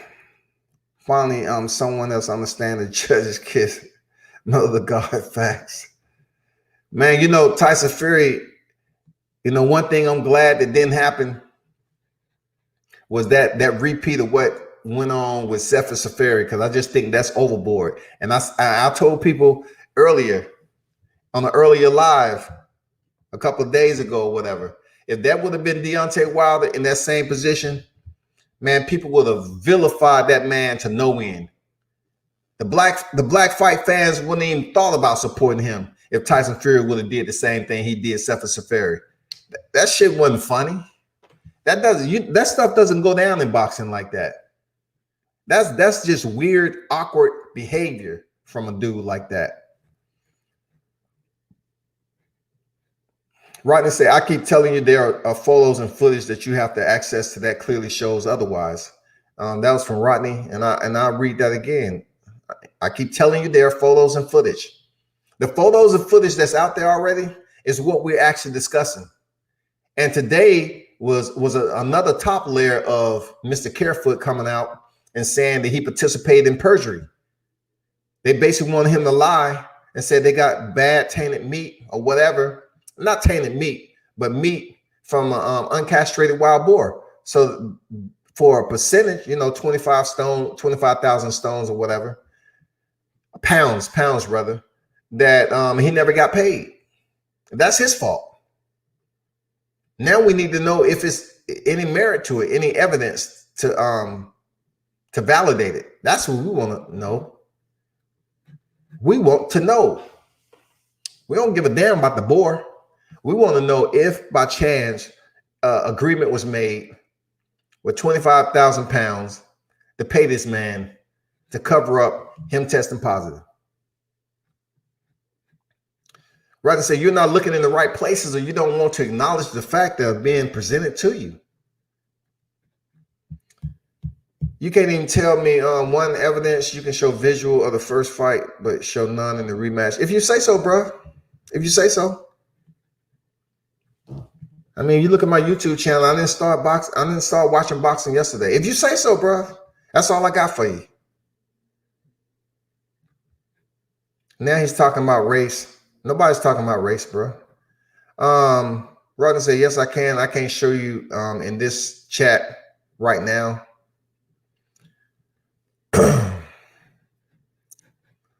Sir Ken said, Kevin Brown, you are fishing for catfish in a backyard pool. Hey, in a pool with chlorine too. You know what I'm saying? It's not even a man-made pond. You know what I'm saying? He's just fishing just to be fishing. I understand, this is as long as I let a troll hang out in the live chat. And it's good to hear other people's opinions. I don't want to just hear everybody in agreement, because there's going to be some difference of opinions. That's all good. But when you're not doing your own due diligence, that's the problem. And believe me, it may be other media. It may be other people that's basically advocating for other media.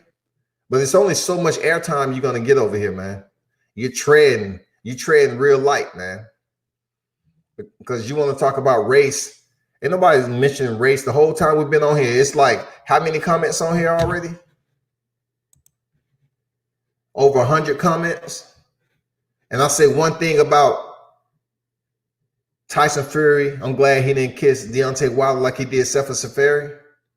And you want to talk about, I'm mentioning race or whatever.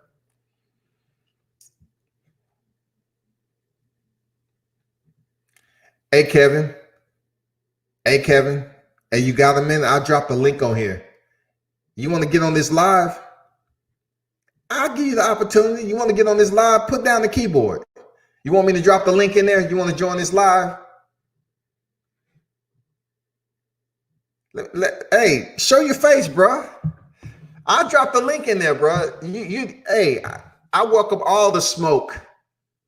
Hashtag no keyboard. Do you want to get on this live or not? Because really, it's just too much back and forth. You're not making any sense. Do you want to get on this live or not? That's totally up to you. You keep telling me what I ain't doing, I'm going to give you the opportunity. So the next time you hop on somebody else's line, you tell them, yeah, go over there and talk to World Combat Sports. Go ahead. I'm going to shoot you the link. And fair warning, you get on here talking crazy, off topic about anything else, I'm just going to mute you and drop you out. But by all means, let me goddamn drop the link on here for Kevin. And I don't want to hear the same shit you just put over here in the damn live chat, bro. I don't want to hear it. Come up with something new that you haven't already put down here. There go the link right there, homie. I have no issues. Come join the late night live on this Monday. That is, man.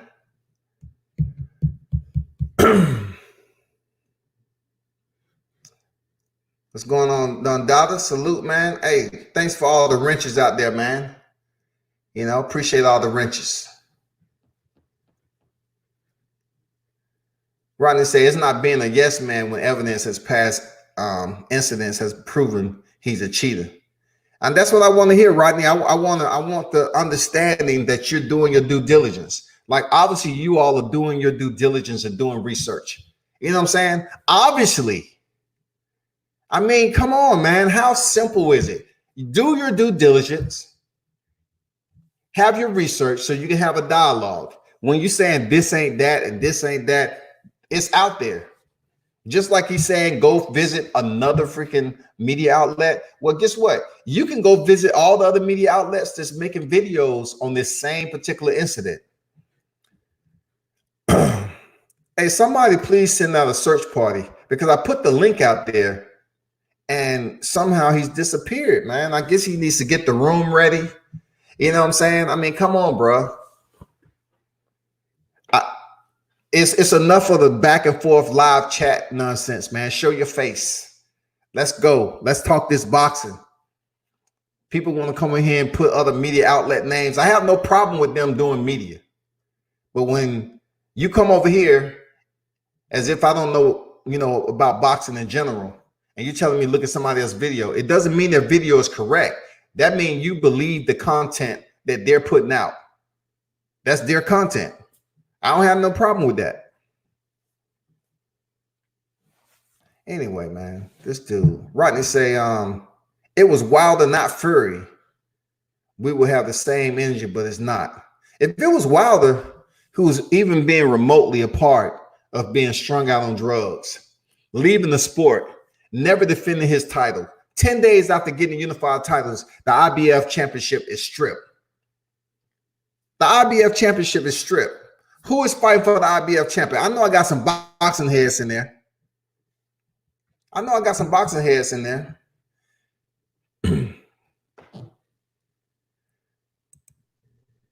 What's good? Hey, man, why you ain't showing your face, though, bro? I don't need to show my face, homie. What's up? Man, you're not going to... Look, you up here putting all this stuff in my chat. What's your talking point? What's your first time? I'll let you take the lead. What's your talking point? I'm saying that, like, I have my own mindset, bro. We don't have to agree with everything. Like, no. We got all these yes men out there. Just do your talking point. We ain't arguing. What's your talking point? This, I'm letting you lead, man. You're on my live. What's your first talking point dealing with Tyson Fury and Deontay? Okay, my point is this. Fury's a drug cheat in the past. Okay. He got cheating tactics. Wilder does the same thing. I got images of Wilder holding Fury's head down, doing the same stuff that Fury does. So let me stop you right there for a second. Like you saying, now we're talking about you have images of Wilder doing the same thing, but yet I thought you was going to mention the gloves, right? This is the whole deal what you was talking about in the chat.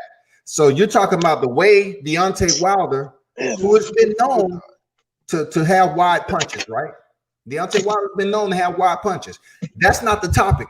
The topic is the glove situation from Tyson Fury.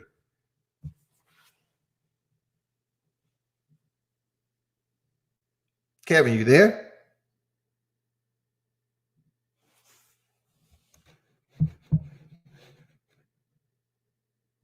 Hello?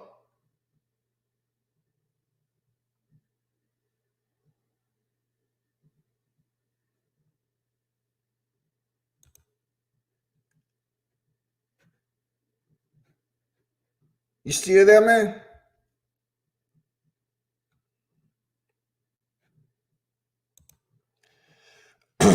Well, that wasn't as productive as I would like, but you know, you want to talk about tactics Deontay Wilder is using throwing a punch. Now we're talking about the glove, homie. I mean, real talk. We're talking about the glove, man. That's what we're talking about. Seriously.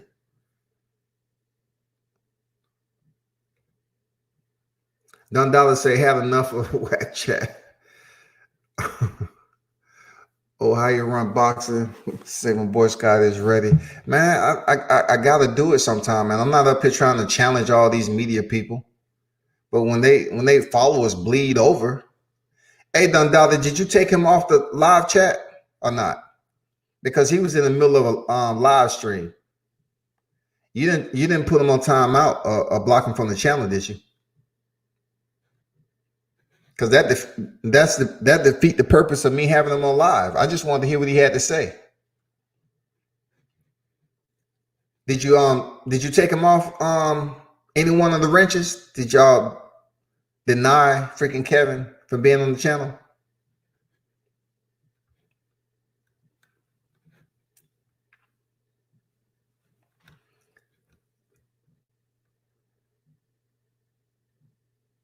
DBMA say Kevin, the urban channels are on the same page, except maybe 3 or 4. We are not here to compete with each other's channels. Hey, you ain't never lied about that, man. Kevin went to cry somewhere. None of y'all took him off the channel, right?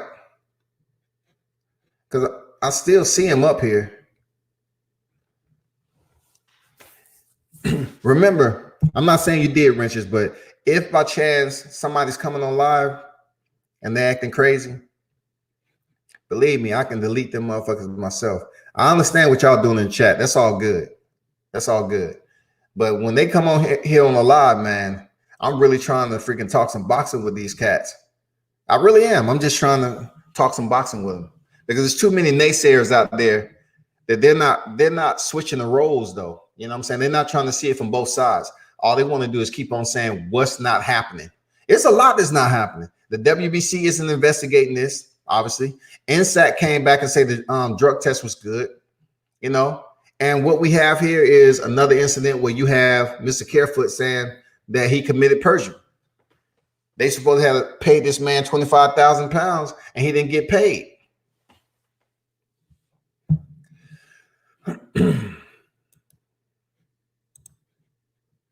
They got a link, man. I guess you had to go to Google and do some more research or something, man. You dropped out quick, man. You had to take 5 minutes and go look up some more research so you can read it off the screen. All I need to know, man, is up top.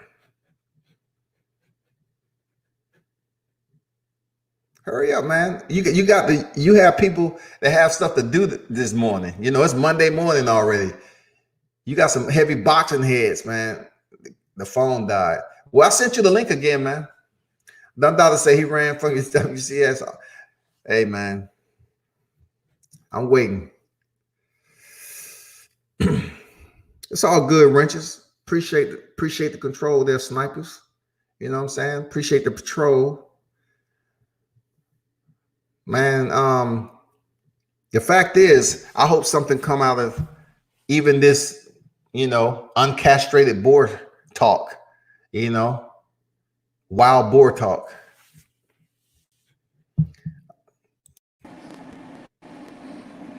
Yo. Yeah, okay.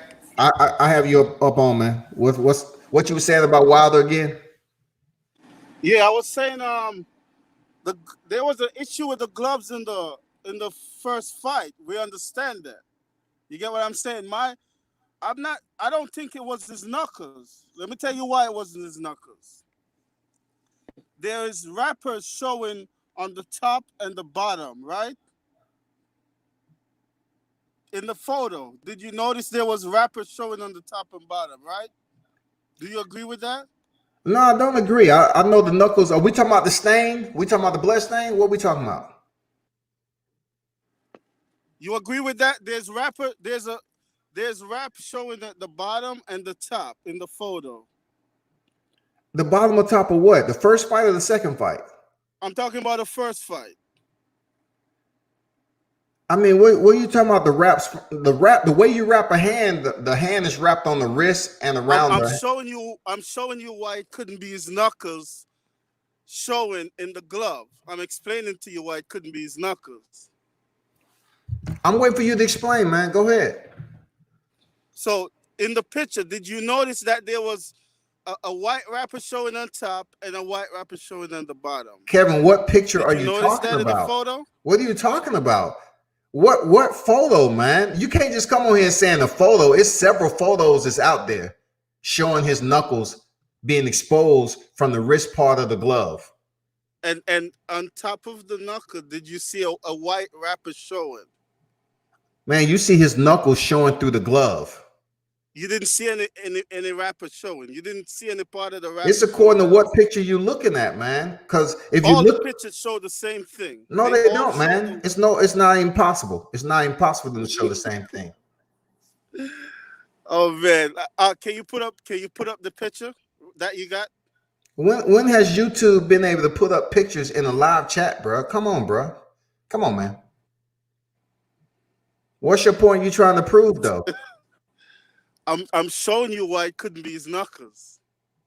Because the way his hands was wrapped, it could never be his knuckles. Or they would, if it was his knuckles, you would see his knuckle and then a part of his palm at the bottom of his knuckle if he was clenching his knuckle. Do you know for him to even put his hand in the part of the glove that he had his hand, it had to be uncomfortable, right? He had to basically fit the glove a certain way. So what you're trying to say precisely, that the glove was fitted perfectly to your narrative, that it couldn't be this and couldn't be that. We know if he's taking, look, if he's throwing punches and if you're trying to cheat, you're not going to sit up here and have a glove directly to centimeters perfect centimeters that it's not going to show certain things, or it is going to show certain things. We're looking at the pictures of him having blood on his knuckles on the left hand. That's fact. You're sitting up here trying to say down to the centimeters. That's what's every picture is showing across the board, and that's not true. You're talking about what? Blood on his knuckles? You're going from the gloves to blood on his knuckles. Kevin, I thought you was getting on here talking about something that's conducive to boxing. You keep on talking about knuckles, man. It's obvious the way the glove was flapping. Why was it? Was Tyson Fury's the rematch a legitimate win against? We're not talking about the win. Not one time. I'm talking about the win. We're talking about how he won. Okay, in your opinion, was it a legitimate win? We're talking about how he won. What's visual evidence? If did he win or not? Okay, how did he cheat to win in the rematch? In your opinion? What we're speaking on is the gloves, and if his hand was formed in the gloves properly, that means his hand being all the way up in the gloves, the way they're supposed to, properly fitted and laced. Looking at the pictures, it looked like his hand was further down in the wrist area of the gloves, which is not supposed to happen. And also, if you look at the fight, Kevin, if you look at the fight, he was punching with the palm of his hand a lot. That is illegal in the sport of boxing. You're not supposed to hit with the back of your hand, the palm, or the wrist. They both did that as well. Bro, they did not. They did not sit up here and jab the same way, man. You can't sit up here and say they jabbed the same way in the bout. They did not. They didn't, man. They didn't do it? How many times have you watched the fight? I watched the fights about 6 or 7 times. So this all you got from the fight? 6 or 7 times, that's all you got from the fight. The knuckles and the wraps. That's all you got from the fight. No glove. There's evidence of Wilder leaning. There's evidence of Wilder slapping with an open palm. Hello? You get what I'm saying? There's evidence of Wilder slapping with an open palm. So you can't just say, evidence in what fight, bro? Can you just do me a favor? Be more specific. You're like putting open-ended responses out here. Like there's evidence of Wilder punching in what fight, man? You saying that Fury cheated by slapping with an open palm and rabbit punching? I never said slapping, bro. I said jabbing. Palm to the face, jabbing. I never said slapping, man. You cannot insert words to my narrative, bro. Okay, so okay, say he did that. I don't have to say anything. It's on video, bro. It's on video, man. To say you can't bit. Kevin, you may be a good guy, right? But I feel you kind of wasting my time. No, I'm just asking you. Isn't that the job of the referee to You say asking me you can't questions you that can't you punch can like that? figure out yourself. Like I thought you was gonna come on here and speak about something that's debatable. You know what I'm saying? You're telling me to go to other freaking sites and look at videos. If you are telling me to go to another media segue and watch videos, why aren't you able to explain yourself any better?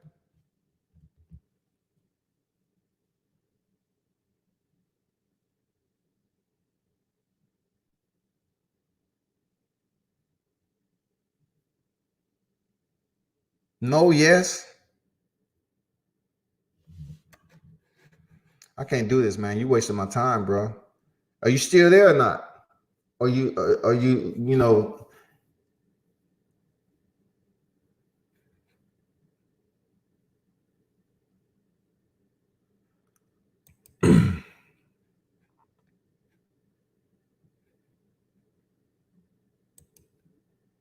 Kevin, are you still there?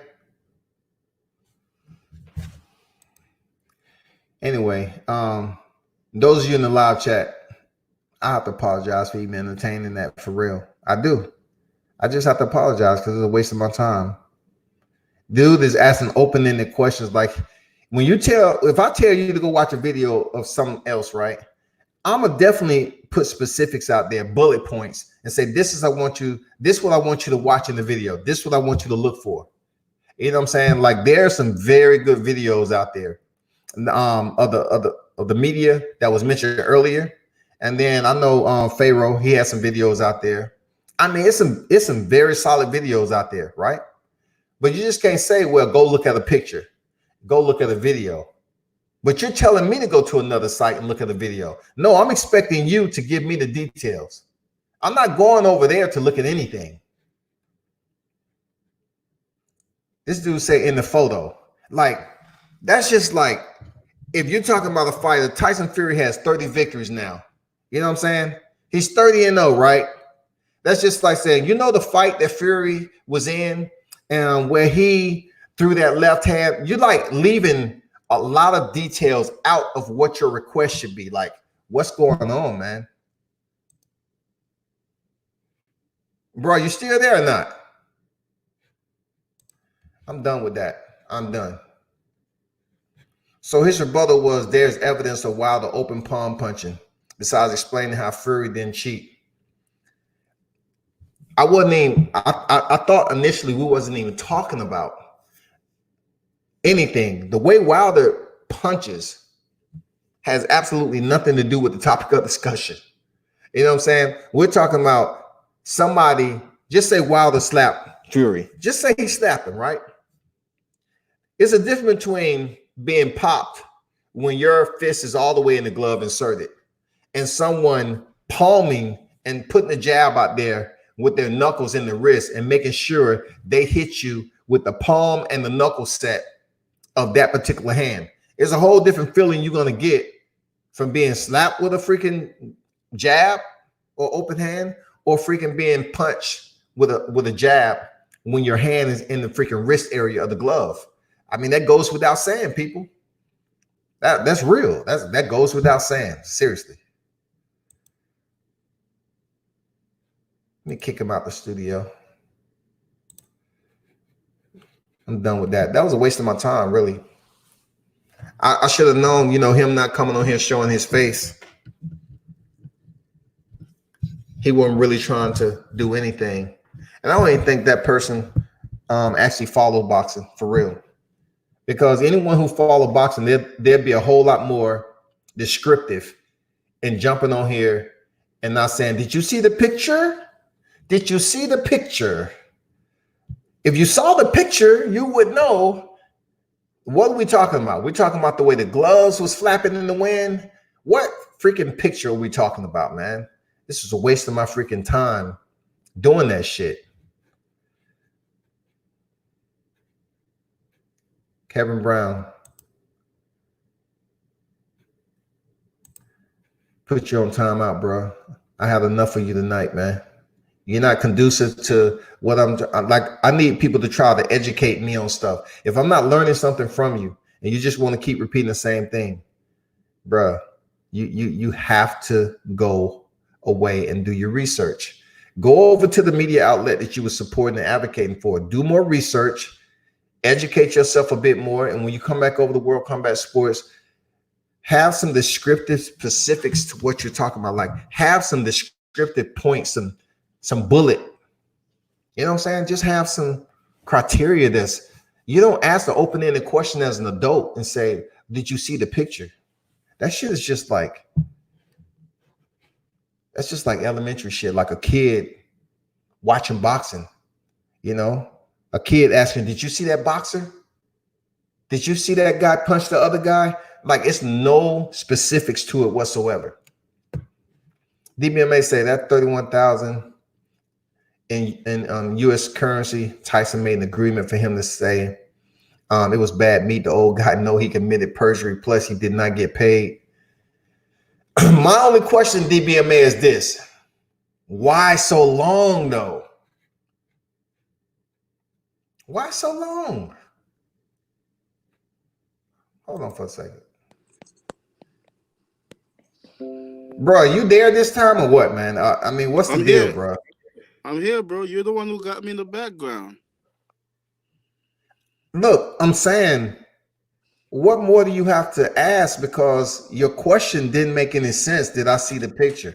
Man, be more clear, man. Clarify, elucidate, man. Like, be more specific to your talking points. Okay, my point is, a lot of Wilder fans is saying that Fury's win is not legitimate.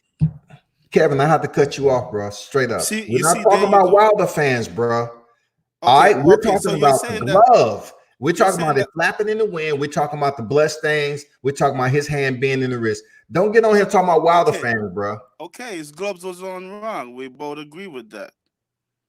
So why are you on here debating Wilder fans? You just want attention because people support Wilder? You're an anti-Wilder fan? No. Okay. The gloves was on wrong. What does that have to do?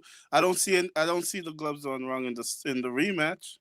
Of course. Hear no evil, see no evil, Kevin. I don't see Hear no evil, see no evil. I see wrong. I see the gloves on wrong in the first fight. So the videos is out there circulating. There's no video showing. At no time. Yeah, it is. It's video in the second fight, bro. Where's it? Where's it? All you have to do is go to any search engine, or like you said, you was telling me to go and look at another media outlet, right? So I'm telling you, look, all you have to do is go see another media outlet. Go and find it. I watch all the videos. It's all what videos? Name some names.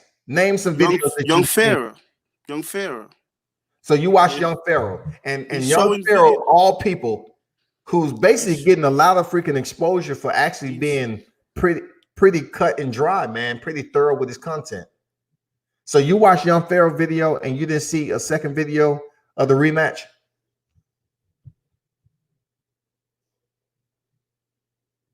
No, yes.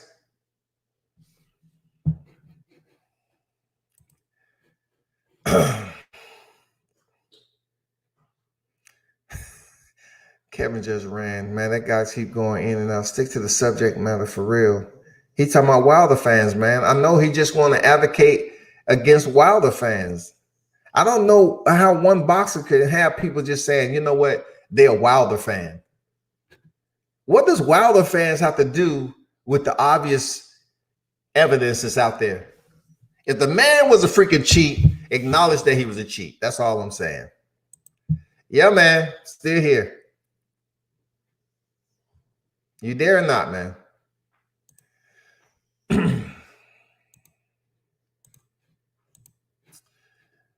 Because he showed what happened in both fights. He mentioned Young Pharaoh of all people. You know, these young hitters out here in the media, man, is putting together all this video footage. I have to give him a salute because that's a lot of work putting in that, you know, putting clips in there, narrating the slides and everything. First of all, locating the footage, editing it, and rendering it out to the freaking media with solid commentating. I mean, that's not easy work, man.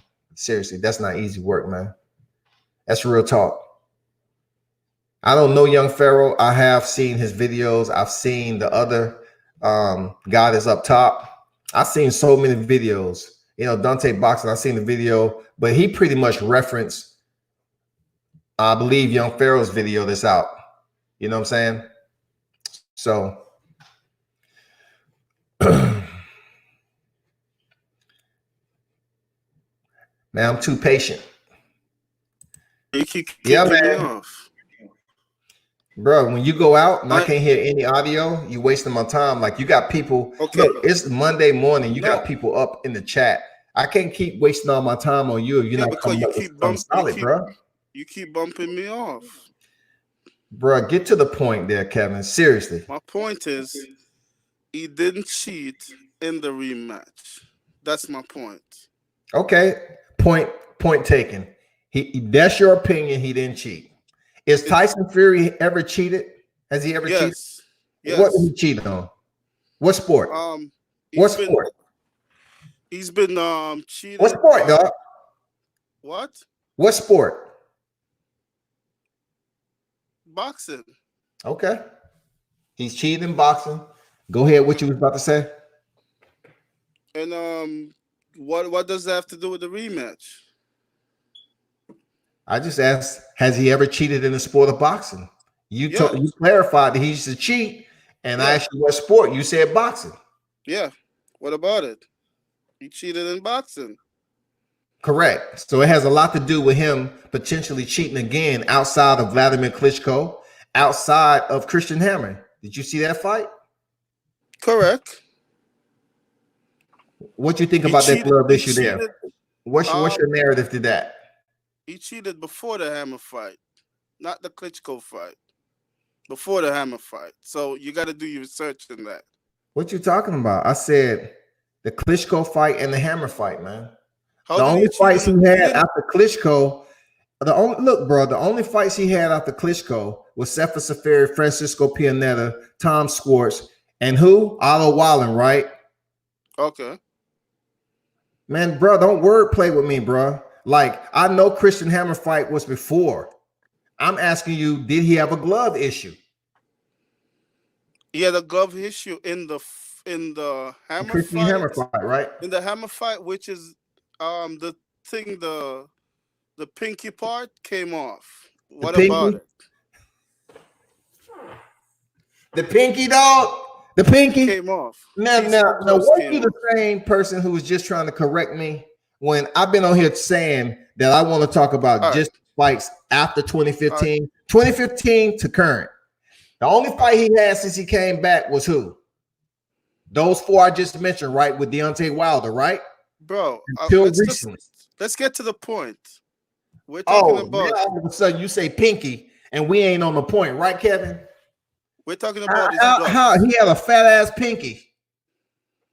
We're talking about his gloves. You said he had an issue with that fight. He had an issue with the first Wilder fight. What was the issue with Christian Hammer fight? What does that have to do with the rematch? That's what was the issue with the Christian Hammer fight? Because you already validated that Tyson Fury is a boxing cheat. So therefore, I asked you about the Christian Hammer fight where the referee exposed him for his gloves and had him change them out, right? Yes, because a piece of the gloves was coming off. So they fixed that. What's the issue? The issue is Tyson Fury scratched his head and he didn't look shocked. He looked like he already knew about it. Okay. What about it? Bro, if you're gonna ask me like what about it for everything that I tell you that's true, bro. Because you're still not telling me what it has to do with you were supposed to tell me do my research, right? Okay, your point and everybody else's point is it has something to do with the rematch, right? Let me ask you this, big dog. Is that what you're saying? It has let me to ask do you this, with big the dog. rematch, I don't right? think you're a true boxing head. Let me ask you this, Kevin. Real talk. Respect. Hey, respect to you, Kevin. I'm not disrespecting you, bro. I just want you to answer this question. Can you do that for me? Sure. Because you all over the place. How many divisions in boxing?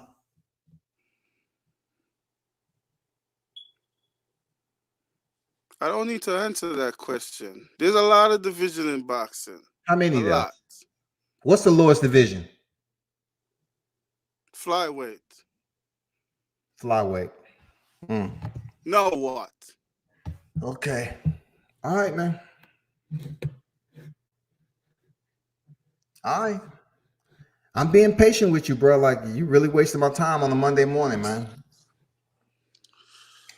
Cause look, I was being nice. I was being nice, but you was gonna tell me to do my research after I sit up here and I've been telling you You're that not fights was after that okay. was All I'm with asking this you oil is, situation. what does any of those two fights have to do with the rematch? Because And he you got can't tell caught me. You cheating in want the to know why Christian you Hammer can't fight. tell me?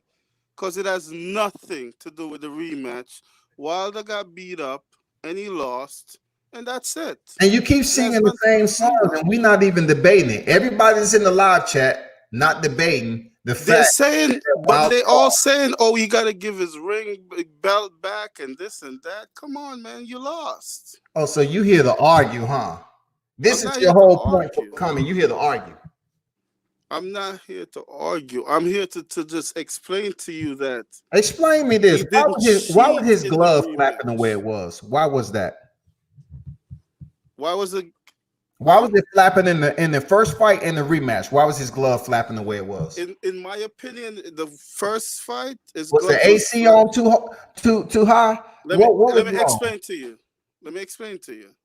It was flapping in the first fight because the hand wasn't in the glove right. And if you watch the fight, Fury keep pushing in his gloves because the gloves wasn't on right, and he even pointed to the ref and show him the gloves, and the ref didn't do anything about it. Go watch that fight. I watched that fight several I haven't even times. seen the fight once, Fury, man. I haven't seen it. I watched it. Go watch the first I know fight. you keep telling Fury me to go was. watch it. I haven't watched it once. I watched it. I truly Well, only participate in boxing maybe once a month. Really, I'm a part okay. timer. Well, I'm telling all you viewers, go watch that fight. Fury Bro, you don't pointed. control anything on this platform, man. I'm giving you the Okay, opportunity, and you're not but you're giving not me letting what me I need. talk. You're not even letting me talk. But what you're saying isn't conducive to the viewers nor myself. You don't even know how many divisions in boxing. I'm almost done.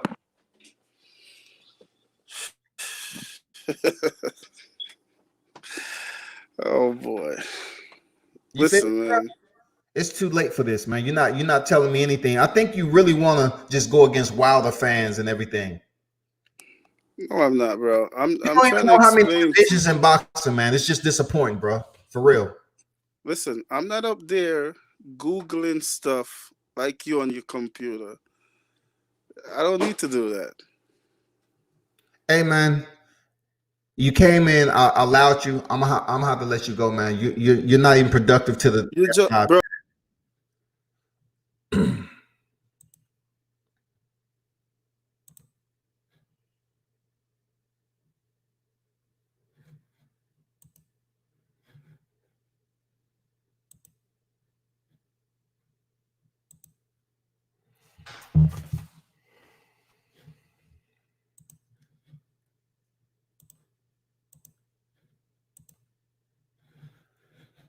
Once again, that fight fans, man. That was a waste of my time, really. He just want to get on here and argue. Rodney said because he didn't feel his thumb in the glove. His thumb wasn't in the glove because Tyson Fury knew it wasn't in the glove. Solid point, man. DMA say Kevin just go research a little bit more. You know, it's 17 weight team, it's 17 weight classes. That's all I wanted. It's a simple ass question. It's a simple ass question. I don't go up here challenging people to anything, but in order for me to go forward with somebody who just want to argue, I just have to ask them a basic boxing question. If you can't answer a basic boxing questions, then I know that you just one of those guys who's trying to get attention and exposure on somebody else's platform. That's all. Sir Ken said he was cheated in the rematch. He came in dirty tactics and he was deducted a point for illegal punches. And you know what? Listen, that's a good point, Sir Ken. But look, I don't sit up here and take out the spoon and feed it to people on every freaking detail because you saw how he was quick to say what? He said, do your research, right? He wanted to be quick to say research. That lets me know that that's his only point. He wanted to get on here and talk about stuff that wasn't even relevant to the station. I just ask about divisions. That's it. Just tell me how many divisions so I can see what level of boxing knowledge you have. That's it. And you couldn't even tell me that. So really, you're just a casual boxing fan who going against fans that you believe it's all about Deontay Wilder, and that's your claim to fame. So be it. I kind of have more respect for the viewers that's tuned in because they seem like they have more knowledge than yourself, man. Mellow God say, ask him the same fight was Tyson's corner pulling the left glove down. I mean, look, when you're talking to a casual boxing fan, he's not going to see that footage. He's not going to sit up here and tell you, well, I saw exactly what you're talking about.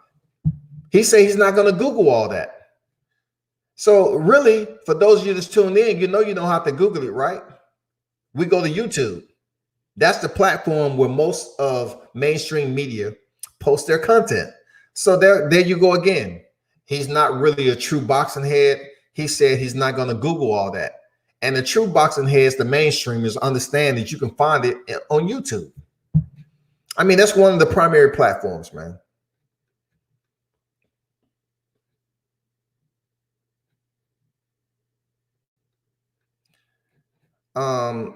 Rodney said, in my opinion, it's seven facts. Bro, I tried it, man. I was nice to the dude, but he's trying to take over the chat. He's just trying to talk about stuff that just didn't make sense. You know what I'm saying? Telling me to go to another media outlet.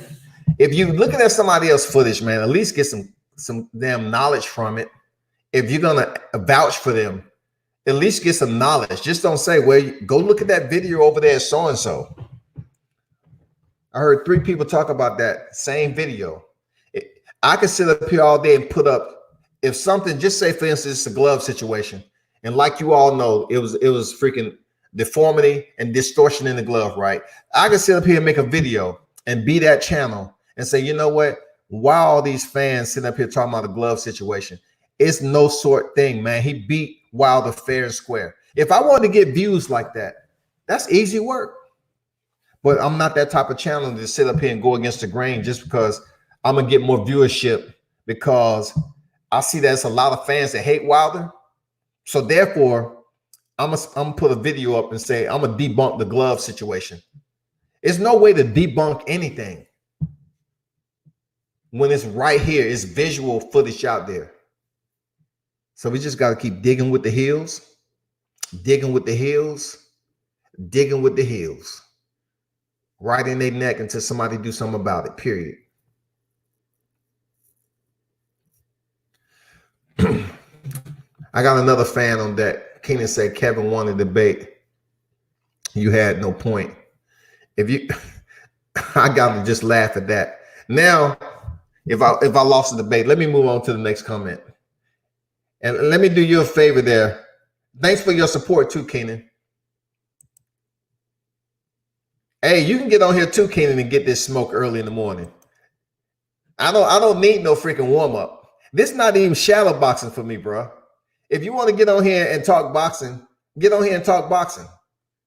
I welcome all of it. I don't need no freaking keyboard. You saw he said, get on my keyboard and my computer or whatever. If those of you that's in the chat is talking, you have the option. The link is in the freaking chat. If you want to get on here and talk boxing, cool, let's do it. Don't sit up here and hide behind the screen. If you want to talk, cool.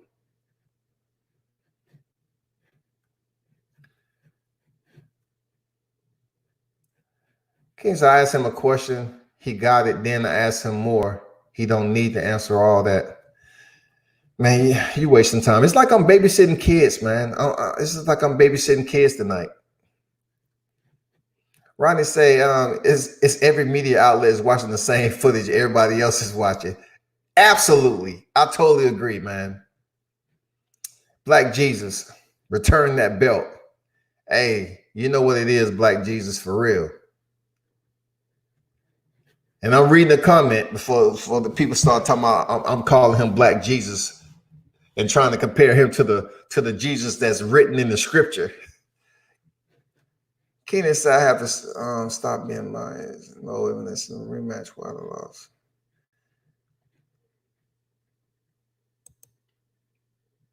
Put you on timeout, homie.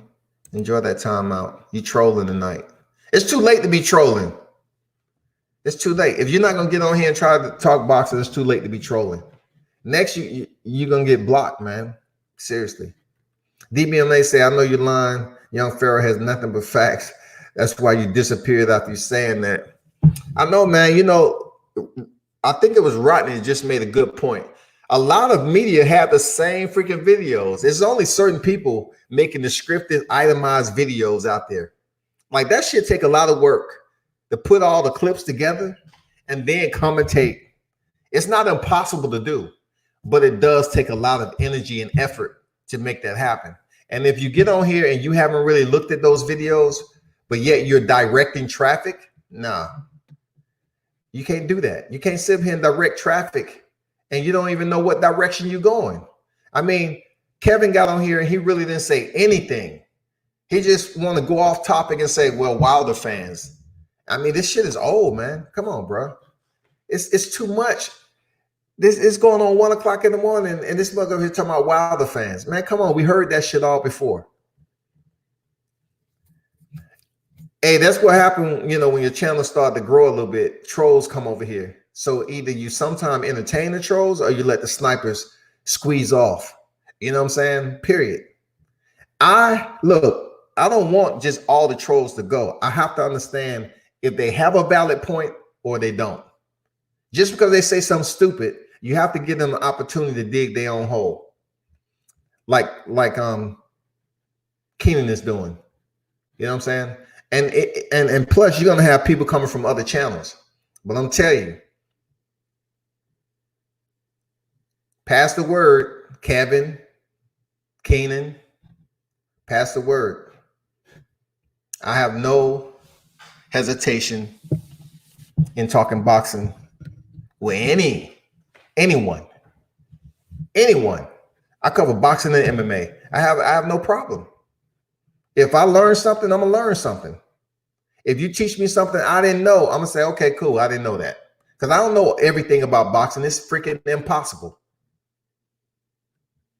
But I think I know enough to get around. You know what I'm saying? I'm not gonna go up here and talk opinions with a grown-ass man close to 1 o'clock in the AM talking about Wilder fans. Come on, bro.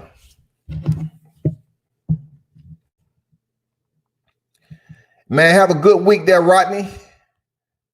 Appreciate the late night boxing talk, man. Enjoy that Monday. Hey, schools are shut down here in the ATL. State of emergency. Schools are shut down. You know what I'm saying? I mean, that's real, y'all. This COVID-19, a lot of people are taking action the right way. They're not being reactive to it, even though this is like a reactive time, but they shut the schools down, man. And for what I'm hearing, the schools might be shut down for like 2 weeks. And I'm up here telling my son, shit, you got to crack some books open, homie. Like 2 weeks. I mean, I got to get more grocery. You know what I'm saying? I'm telling my son, but I got to go to the grocery store because all kids do when they home, right? They eat and they eat and they eat. I'm trying to teach him about this boxing and mixed martial arts, man, but he ain't trying to hear that right now. Shit. But have a good one there, Rodney, man. Whoever else is bailing out right now, you know, gotta get sleep for in the morning. Salute to you. Okay. For sure, man.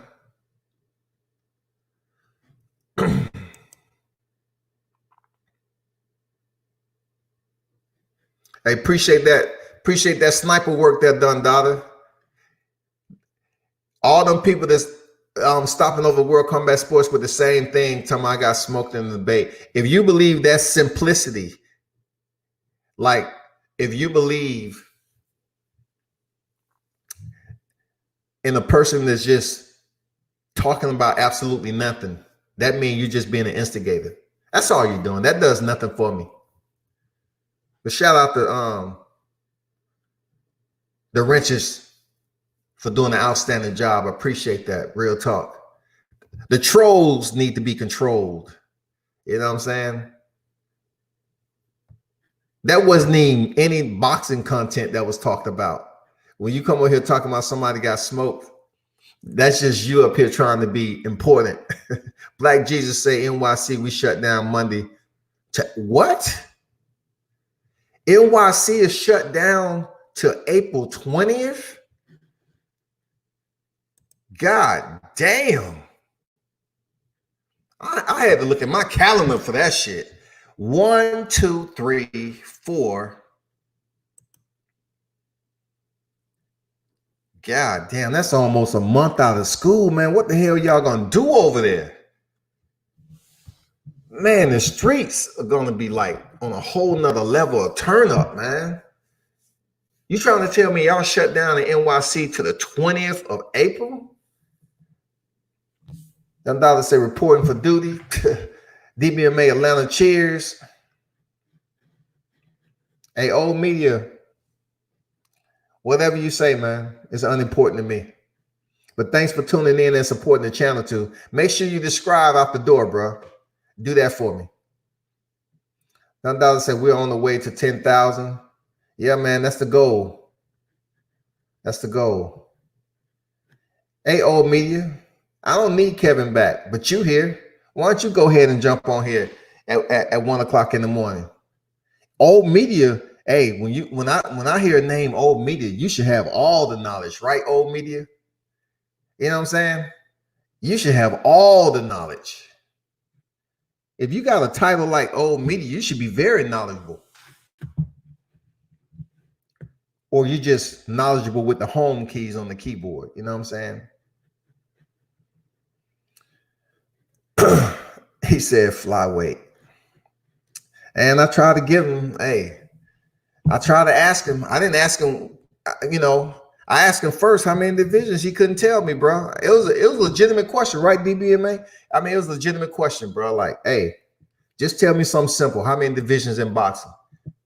I just don't cover the heavyweight division. Just tell me, what about the sport?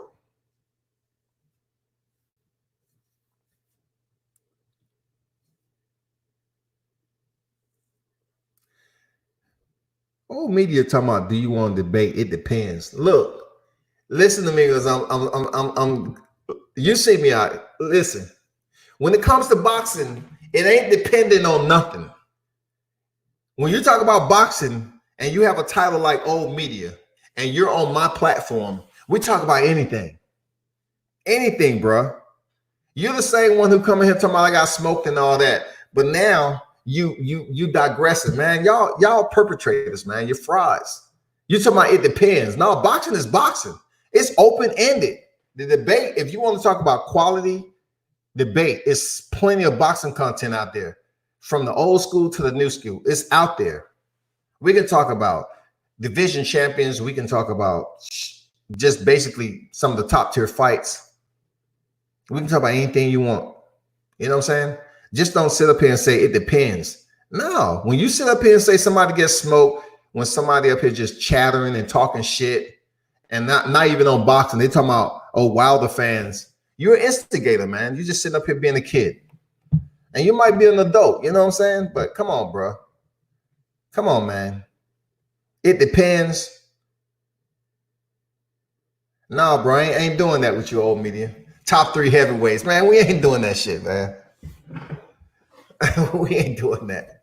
That's too easy, man. I'm not eating SpaghettiOs right now, bro. You know what I'm saying? Come on. I have to be challenged. I have to be freaking challenged to a point where I can say, damn, you know, I'm actually learning something. I have no problem asking questions. But you asking me about who do I think the top 3 heavyweights. So I tell you the top 3 and you say, no, that's not the top 3. You asking me an opinionated question as to what my top 3 heavyweights is too easy. My top 3 heavyweights. Usyk, Errol Spence, and Shakur Stevenson. Those are my top 3 heavyweights. Sir Kid, and I have been a fan of the sport since 1975. So old media, we listening. We are, man. We listening. 75, man. I was a nickel. I was a nickel in this age. 5 years old.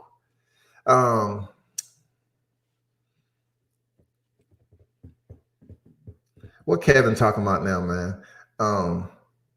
DBN say, old media, you reaching. He reaching all the way out. Ken say, for the record, the smallest weight class is strawweight. Don't, hey, Sir Ken, don't give him the answer, man. Let them eat. Let them go out here and forage for themselves there, bruh.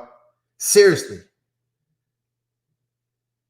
You giving them free food there, Sir Ken. You know what I'm saying? You giving them free hors d'oeuvres. He didn't earn that nutrition that you just gave him. He didn't earn it. When he said that shit, I said, okay. It's not up to me to correct him on something as simple as that. You know what I'm saying? Just let that dude do his own research. Because he's up here telling me I need to do more research. The Christian Hammer fight was before the Klitschko fight. Like, come on, bro, man. Come on, seriously. Let them cook on their own, man.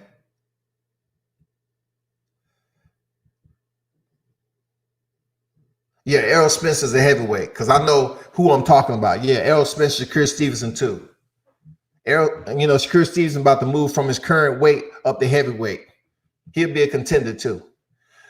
Now go run and tell that as if it's serious. You know what I'm saying?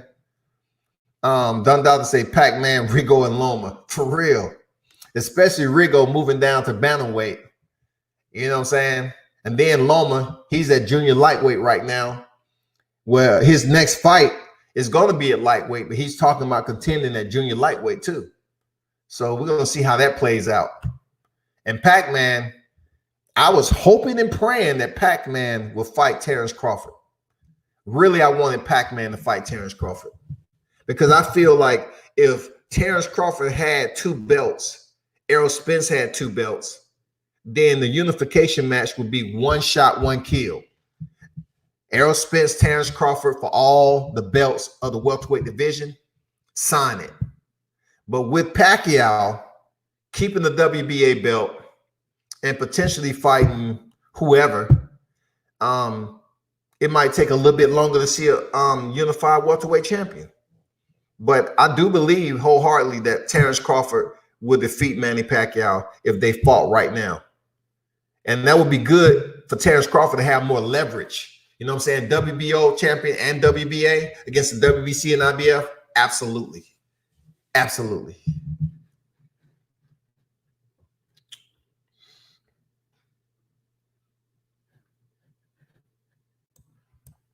Man, we got a whole lot of freaking participants over here for the wrong reason at this early in the morning. For real. T-Bud Crawford and Pac, best fight to be made in 2020. Yeah, man, because it just seems like I know Errol Spencer's not coming back to fight T-Bud off the rip. There's no way he's coming back from an accident and facing T-Bud. It's not going to happen. So I hear Danny Garcia's name is floating around at the top. I would even want to see Terrence Crawford face Sergey Lipinets. I like the fight that he gave Danny Garcia at junior welterweight. I really did. I really like the way he pushed the issue with Mikey Garcia. Mikey Garcia just had technically much more, just like Errol Spence. He was much more the technically focused fighter. Sergey Lipinets is just one way, all gas, no break. And see, Mikey Garcia proved that he can box off the back foot. And when it came time for him to move forward and pick his shots, he did well. You know what I'm saying? He was able to earn that knockdown in the 7th round, I believe. But I like Sergey Lipinets. Very tough, man. Very solid fighter. Now that he's moving up, he's in the welterweight class. I want to see him fight a Terrence Crawford. Not so much a Danny Garcia. I want to see, really top competition facing the champions. Like Errol Spence or Terrence Crawford, one of them. I want to see them face some of these top competitors. Danny Garcia already had his chance with Sean Porter. He didn't get it done. I'm just not trying to see him right now again.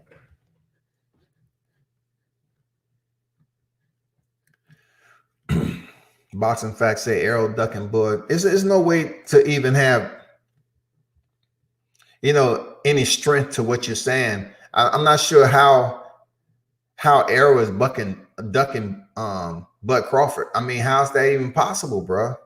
Dundalton say Facts. T. Bud Crawford Impact best fight. I mean, I just don't see how Errol Spence is ducking anybody. Like, why would he be ducking Crawford? I think it's more so the promotions taking their time and making this fight very lucrative and making the best window to put this fight on the map. I don't think Crawford. Now, I've been around Crawford. He just don't give me any sense. Look, listen. Crawford doesn't give me any sense of the word that he has a freaking one fiber of bitch in him. He just don't send that message that he will be out here ducking anybody. He just don't. I see him playing football, basketball, and boxing. He just don't come off as that dude. Seriously. Crawford ducking, Errol ducking, none of them come off as being those type of individuals. Seriously. Now, Keith Thurman, on the other hand, he kind of gives me a vibe that he never wanted to step in there with Errol Spence. You know what I'm saying? So he gives me that energy that he has a little ducking. I don't know why. It might be the family thing or whatever the case may be. But Terrence Crawford, Errol Spence, they just don't give me that energy that they would sit up here and duck another welterweight like that. Errol Spence fought Sean Porter in arguably the fight of the year candidate, and he did very well.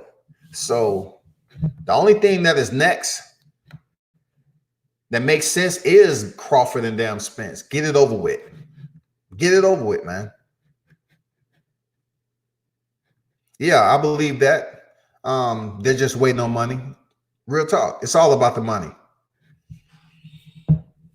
Ken say Crawford or Spence ducks no one. Bud problem is Bob Arum. We all know Bud is probably binded a little bit tighter contractually over there at Top Rank. Absolutely. Hopefully that works itself out, But them two ducking one another, nah. There's no vibe that I get to come even close to them ducking one another. There's no way. I don't get it. But people, it's Monday. It's been a pleasure.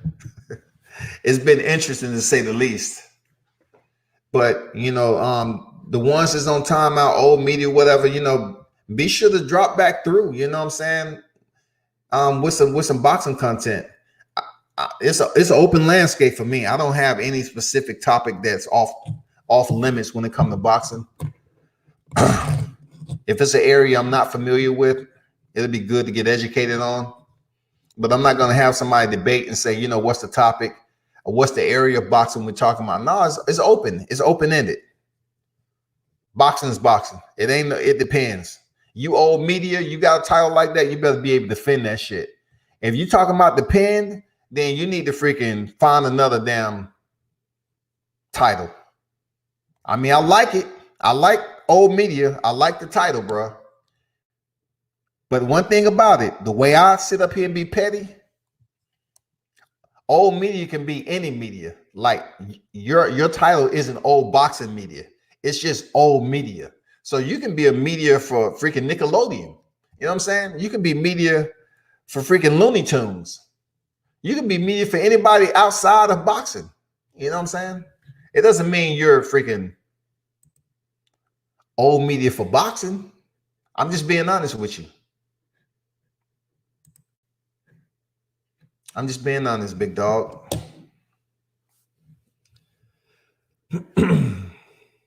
Same reason Mayweather dipped or bought out his contract. Bob Arum not letting his cash cow go nowhere.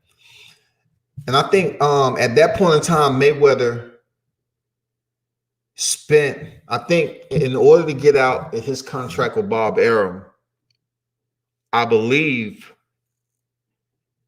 it was something to the extent of, what is 600 some thousand?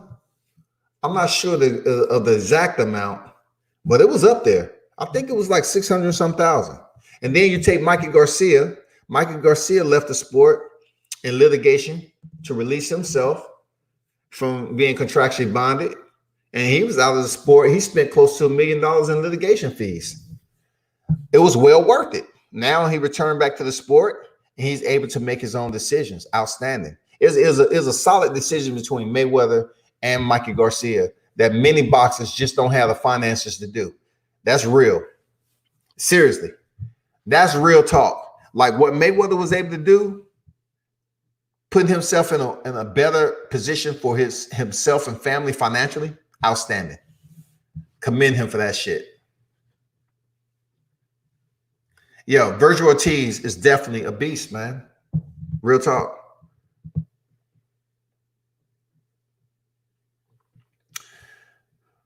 I still rank Wilder as the top 2 heavyweights in the heavyweight division. I still believe he can go back in there and defeat Tyson Fury. I still believe that. I still believe that. And there's plenty of fighters. You have to understand, if you're a true boxing head there, boxing, I can't call you facts. I just have to call you boxing, BF. You know, I have to come up with an acronym for you because you're not speaking facts. Now, the point that he lost and Tyson Fury was dominating in that fight, absolutely. Tyson Fury won the fight hands down. You know, the towel was thrown in. That's not even the question. That's not even the question. Real talk. That's not even the question. I don't know why y'all keep talking about like it's a question. He lost the fight. If you're looking for a salute for me to say, you know, Deontay Wilder was dominated in that fight, he lost the fight. On the flip side of it, I have to say that's not the Deontay Wilder I'm used to seeing going in there with the 42 victories he was able to get. He stopped. Look, he knocked down all his opponents to include Fury. The only fight he didn't get it done was his last one, February 22nd. But he's still a beast. He, you know, if he wasn't all of that, Anthony Joshua wouldn't be ducking him. You know how people said that Danny Garcia was the biggest ducker? The biggest ducker in boxing is Anthony Joshua, hands down. Because when Anthony Joshua had the opportunity to face Deontay Wilder, he made all the excuses. They wanted to offer him 12 million flat, 15 million flat. Anthony Joshua, right now, steps in. Just say it's somehow he's able to face Deontay Wilder next. Deontay Wilder knocked Anthony Joshua out. Period. Anybody who's saying Anthony Joshua is a better fighter than Deontay Wilder, they just being casuals.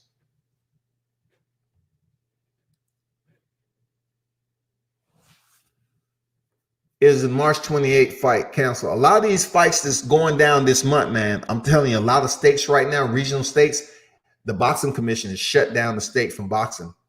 So it depends when it comes to the higher tier, because the UFC just had a card this weekend, but Bellator canceled. The UFC put on a card in Brazil, okay, Brazil, but you know, they also had a card in Minnesota, I believe, Showtime, and it still went on. So it depends on who's promoting. Seriously, it depends on who's promoting these fights. You know, without an audience, the fighters still get paid.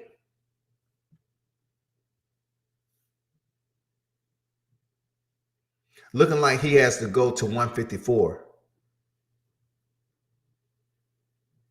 I haven't heard anything about that move. What I did hear is Shakur Stevenson wanted to unify the division, and then he wanted to move up to 130. And I absolutely feel that it'll be a nice move for him to start making his run for real. DMMA said that guy had someone come on from his house and come on the chat. Yeah, you know how it goes, man. People hide behind the screen, bro. Joshua turned down 100 million. I'm not sure what you're talking about. Once again, Joshua turned down 100 million for the zone deal. Not sure. You got to be more clear in what you're talking about, because if you're talking about Deontay Wilder, that fight was contingent on him facing Anthony Joshua twice. You can't go in there with a deal and bind yourself with a deal that determines that you face somebody twice, and then you only get paid if you face that fighter. And who's to say, you know, the fans would have respected Deontay Wilder even more if he would have took a deal over there. That doesn't mean anything. If Deontay Wilder is a champion, why does he have to fight another fighter first that doesn't make any sense. Go straight to Joshua, because they was planning on setting the referee in place and trying to lift that WBC belt off of Wilder. They was hoping there would never be an Anthony Joshua fight, because if Wilder went over there and fought the first opponent that they put up there and lost, it's no other 40 million per. So y'all need to fall back with that 100 million bullshit. That wasn't no guaranteed money. You get the money contingent on you facing the fighter. But you'll be a dummy to take that fight. He just made over 30 mil. He's doing just fine, man. That was the guy's kid jumping on. Ortiz want Bud 2020. He can want Bud all he want, man. If that's the case, cool. I'll watch that fight. I'll watch it. I will absolutely watch it.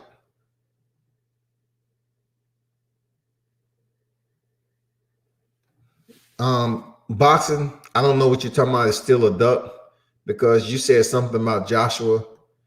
You really didn't even word it correctly. I mean, you have the home keys in front of you. Just take your time, man. Before you press enter, take your time. Hold on for a second.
Back to the still a duck type of deal. Just be more clear, man. You know, I mean, you're talking crazy right now, bro. Just have a little bit more discipline to put in comments, man. This ain't freaking Tonka Toy preschool, man. If you're gonna talk about something dealing with anything in boxing, just make it something that's adult appropriate. Don't seem like you're just a casual fan on here that's talking shit.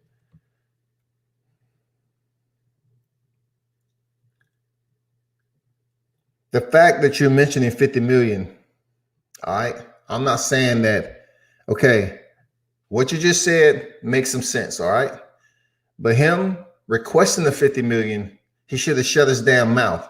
Because if you're going to request 50 million, make sure you have permission from Daddy Eddie. You know what I'm saying? Make sure you have permission from Eddie before you get on and speak for yourself. If you need Eddie to make sure that he vouch for you and give you permission on certain things to say, then do that. But don't get on here talking about you give me 50 million, I'll fight tomorrow, and have a team running around getting $50 million to fight you. And of course, in the contract, they're going to say it needs to be in the States and it's going to be 2018 with no rematch clause. Make sure you have all the facts. He the one requested the 50 mil. Who cares about the deal that was set up? The 2-fight deal with him in Wembley Stadium. You know what I'm saying? The one that he fought Alexander Povetkin, and the other date was April 13, 2019. That didn't happen. But he still got on here talking about, you give me 50 million, I'll fight you tomorrow.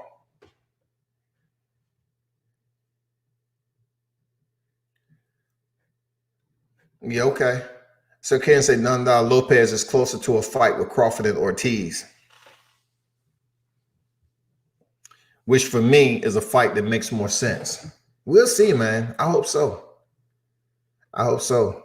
Lopez ranked, who not WBO not ranked. WBC number 8 with 8 L's. You know, we talking about some of the fighters that's facing these champion with L's, man. Whew. I don't know what's going on with that. I just don't understand what's the selection process, really. I see it a lot in MMA, but when it comes to boxing, I don't know, man.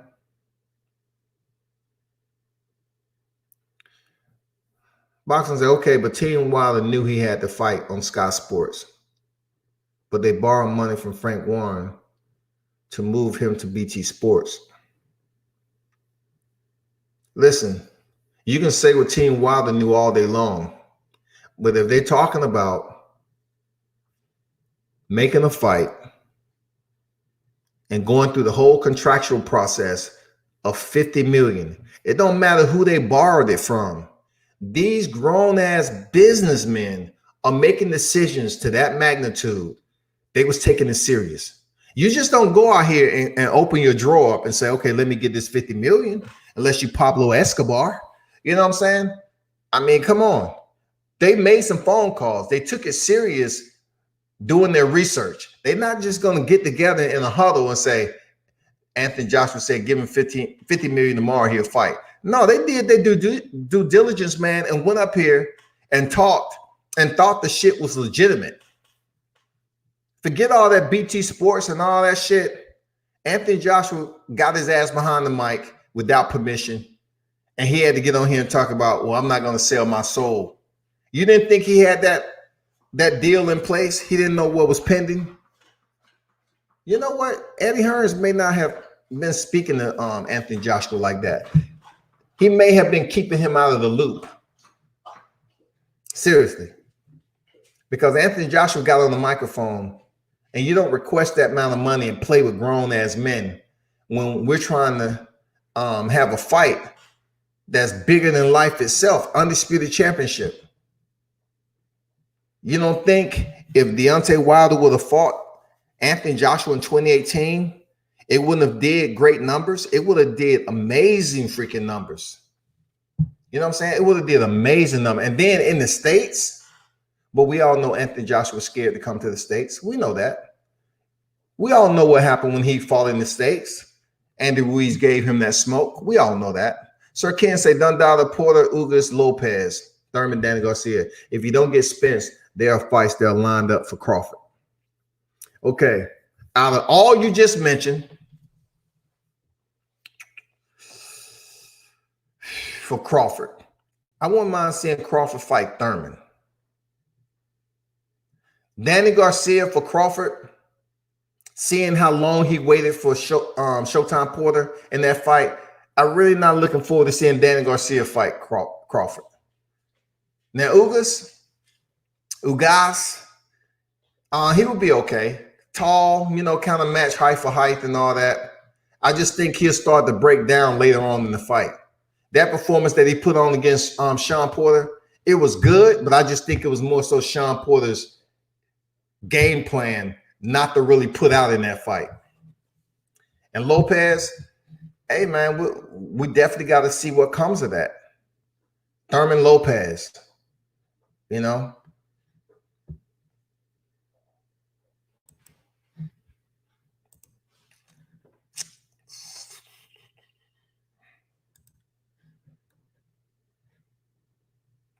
I'm about to order y'all breakfast in a minute.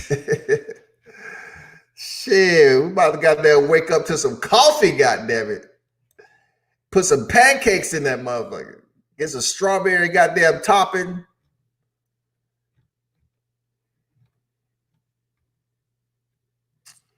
So I'm just checking out some stuff on the freaking list right now. Now, Josecito Lopez, man, just coming off that loss. I like Josecito Lopez, and what my understanding is that Crawford may be fighting Lopez next. That's who he may be fighting. And everybody else that's in the hunt, like I really don't see. I really don't want to see Mikey Garcia. You know, he went the distance with Jesse Vargas. Okay, he won that. But the only other fights I really want to see is what was mentioned. Porter, cool. They're friends though, so I really don't put too much emphasis on talking about that fight. They're friends. I don't think it's going to happen anytime soon. So you have Ugas. If I had to choose between Ugas and Josecito Lopez, I'll choose Lopez right now. But Ugas, I have to give him his respect. He does show up to fight. But I have to go with Josecito Lopez, man. And of course, Thurman, former unified champion, definitely. If he chooses to come back, but he's inconsistent right now. But like I said before, man, Sergey Lipinets, you know, Ferg Ortiz is up there. I like that matchup. Yeah, you can't hide in the cage. Boxing Fest, you pulling your info from UK. Know who you are because you're making a lot of Eddie statements. Hey, let him make whatever he want to make, man. The UK, they got to speak out too. You know what I'm saying? They got to speak out too, as long as they ain't talking absolutely crazy. I'm just waiting for them to get the rhythm down so I can know exactly how they coming. You know what I'm saying? Because there's some people in here that dip on the certain accounts, but their language is the same, man. The same type of freaking rhythm. Dollar say my top picks: Ortiz, Ugas, Lipinets, Mikey, and Danny Pack, the first pick. For Crawford, I wouldn't put Mikey Garcia even up there, man. Mikey Garcia got a lot to prove, man. You know, the reason why I say that, Don Dot, is the way he looked against Errol Spence. If Bud Crawford is set to face Errol Spence sometime really soon, Mikey Garcia really shouldn't be in that equation. You know what I'm saying? And then Danny Garcia, of course, he still has some respect. And Manny Pacquiao being last, yeah, I can take that. Manny Pacquiao coming up, bringing up the rear. Boxing said, other than Mike Tyson, here we go with the craziness. Is a fast and moving heavyweight. Okay. So therefore, you've been a little bit more, you're bloviating the narrative. It really makes no sense to do that at this early in the morning, bro. It's not something I choose to read. I just let them read it. I like 15-0 with 15 knockouts. 15-0, 15 knockouts. You talking about Arthur Beterbiev?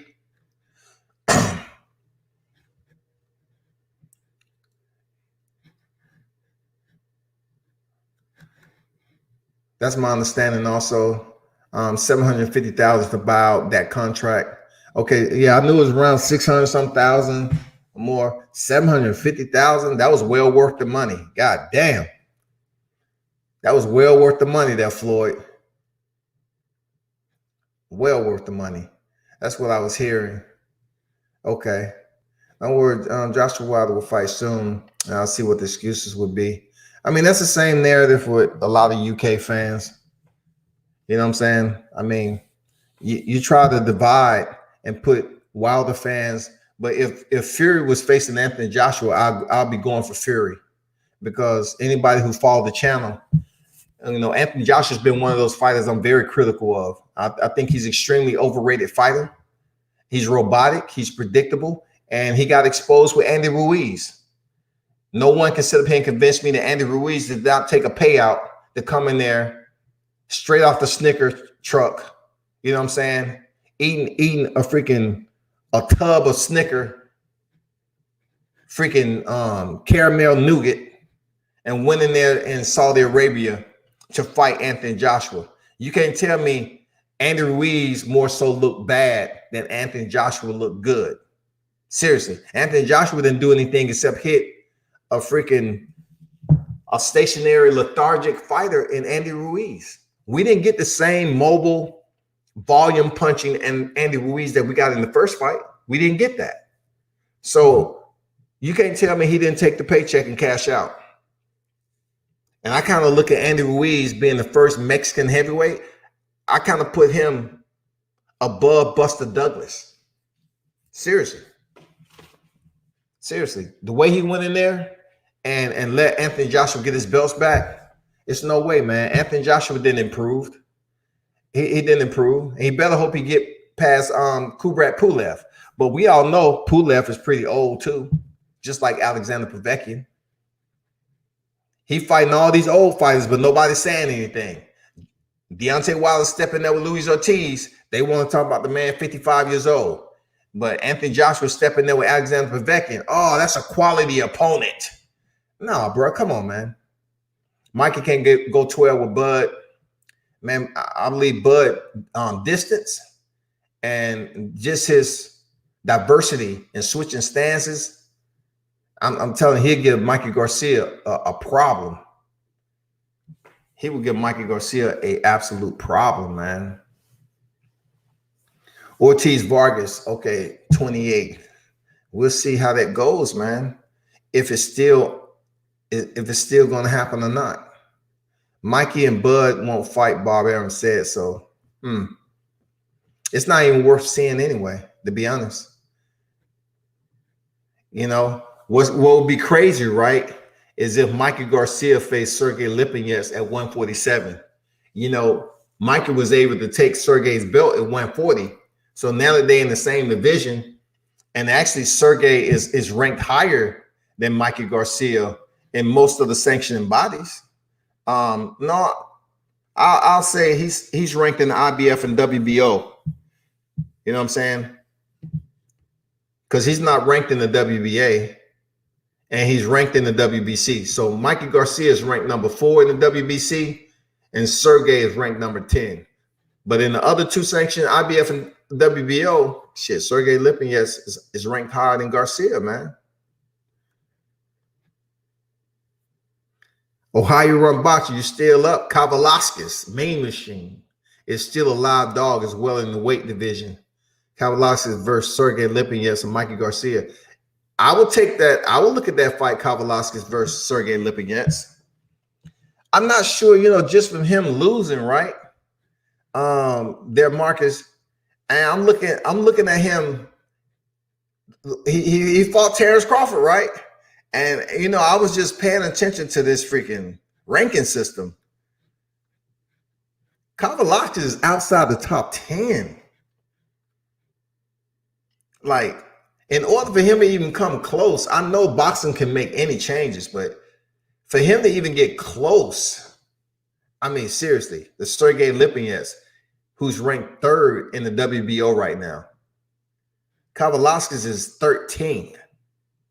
He's at the front door of the 15th slot. All from losing. Well, he got knocked out, he got stopped. You know what I'm saying? It's gonna be hard for people to sit up here and stop Sergey Lipinets like that. At a heavier division too, it's gonna be hard. Joshua beating 6 of the top 10.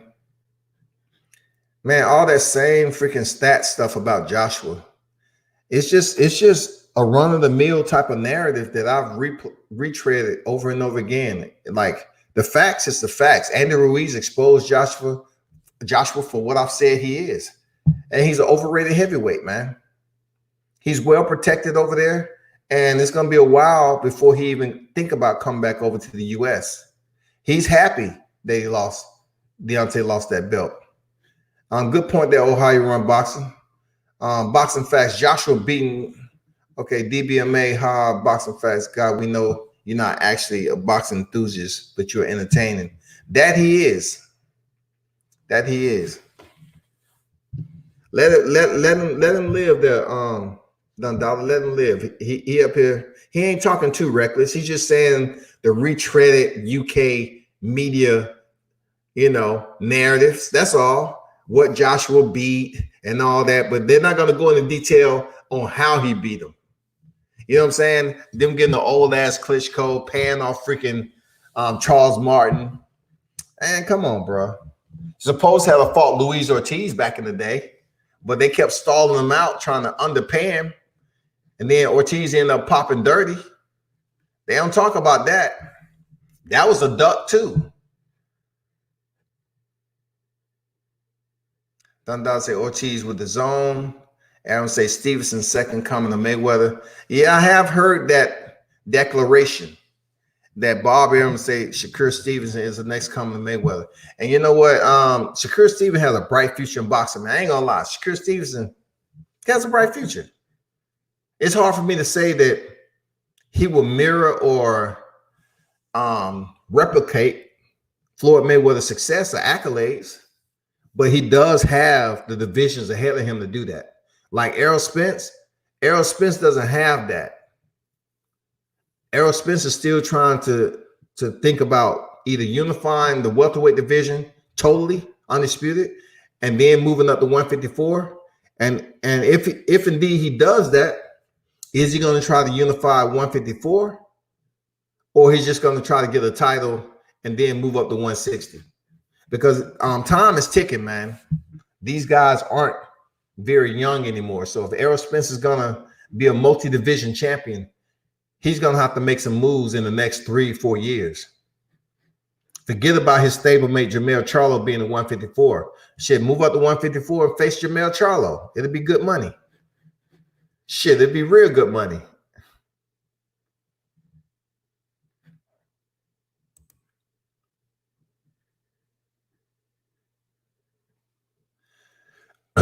So Dundal, appreciate the fade. Hey, boxing facts, man. You can leave the chat, bro, because you're gonna keep on getting faded out, bro. You know what I'm saying? You're talking to grown ass adults, talking about people clowns.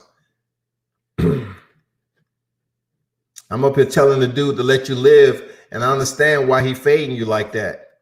You got to come up here and talk boxing, man. Don't come up here with this juvenile shit, man. Keep it on boxing, and if you don't like what's being said, understand what you're saying too, man. If not, leave the chat, bro. That's all I can tell you. Dundala say he name calling the chat family. No, man, it's all good, bro. It's all good. I'm able to read the comment even if they fade you out. And you're up here calling people what you said, that's totally untrue, man. You know, you get some quality freaking feedback. You got some quality boxing heads in the chat.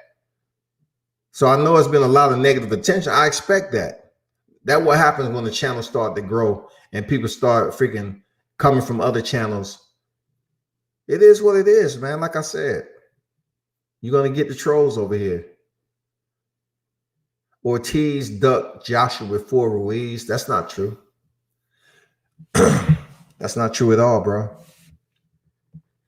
That's not true at all. Ortiz admit he ducked Joshua, but you all don't want to talk about the 9 million, and he blamed his manager. Man, you having one-sided comments, man. You know, I'm just not gonna go into it. If everything you're gonna say is gonna be UK, you know what I'm saying, one-sided, you sounding like somebody who's strictly talking about UK fighters, and that's not what this is about. Like I said, like it was said earlier, 17 divisions in boxing, man. So you need to understand, if a rich start tightening down on your neck, it's because you're up here talking stupid, man. If you keep it boxing, cool. But yet what you're saying is just basically bias.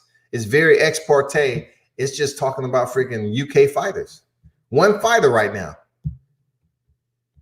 Joshua is not the strict topic of discussion. You know, go in there and fight Kubrat Pulev, win that fight, and whatever else happens, happens, man. But we all know he got exposed by Andy Ruiz. I can make a pick between AJ and Fury. Man, I go with Fury all day long. He's just too small of a boxer for Joshua. He's just too small of a boxer for Joshua, man. But if you're talking about Fury going over there with the unified titles, shit, they'll put you think Mr. CAREFOOT is coming up talking about shit. Yeah, there's gonna be somebody else coming out the woodwork after this fight is over with, because they're gonna make sure they're gonna find the best referee possible. You know what I'm saying? They're gonna find the best referee possible to make that fight happen in the UK. That's $100 million fight. Easy. Easy. If they fight over in the UK, Fury and Joshua, it's a $100 million fight. Easy.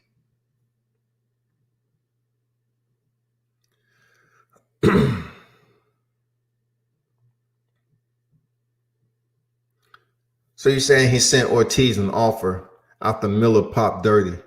And just because he sent Ortiz an offer means Ortiz supposed to come in there and he's not in training camp and he should get more money. You know what I'm saying? This is the only man to step in there with Deontay Wilder twice. That's just like the offer that was sent from David Benavidez to Caleb Plant. Just because he's coming off a hard training camp for Vincent Feigenboots, he's just supposed to accept the offer, jump right back in, and his body's already torn down. Luis Ortiz supposed to step in there as a last-minute replacement when at his age, he should be making sound boxing decisions. And you're saying, oh, they offer him $9 million and he's supposed to go in there as a last-minute replacement. Ortiz might have not been in shape to go in there against Joshua. You know what I'm saying? That doesn't make him a duck. That's just the little games they play at boxing, man. You just can't take every fight that's thrown your way, especially if you have a brand and a name that's at the top of the damn food chain. You just can't do that. You just can't go in there and do that like that. Luis Ortiz can't go in there against Anthony Joshua and look extremely bad. The only two losses on this record is Deontay Wilder. That's the only two losses on this record, man.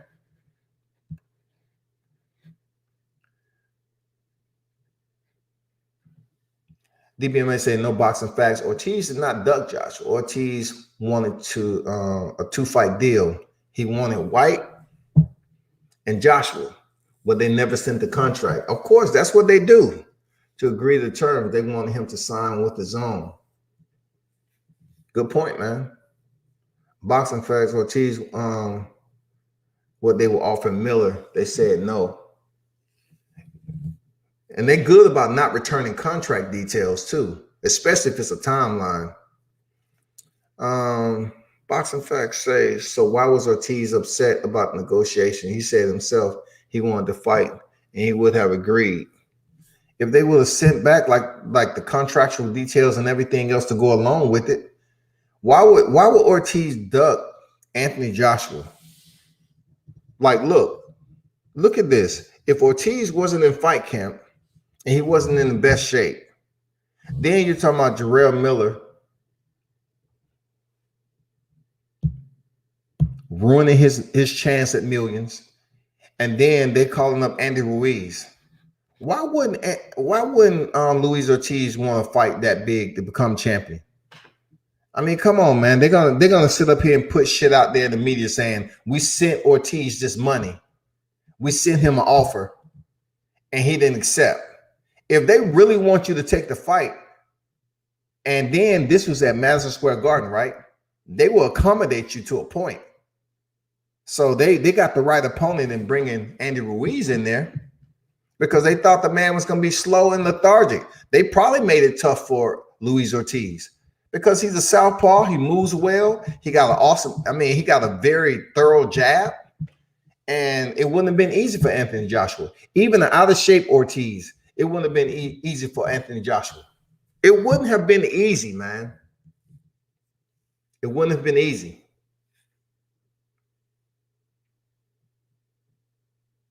You know, to be honest, Dundada, if Fury stripped, who gets the belt? That's a good question because you have Alejandra Jimenez who popped on both of her A and B sample. She the one who just defeated Franchon Cruz Dezern.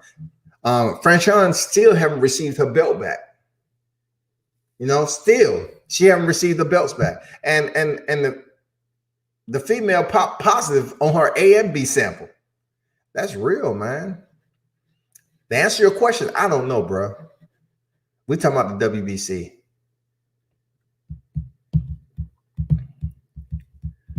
The manager, look, the manager is always supposed to advocate for the fighter. I know the manager was asking for a certain amount of money, and he should ask for a certain amount of money. He should. It don't matter if he's going in there last minute. You need to make it worth your while. That's what boxing is. It's a business.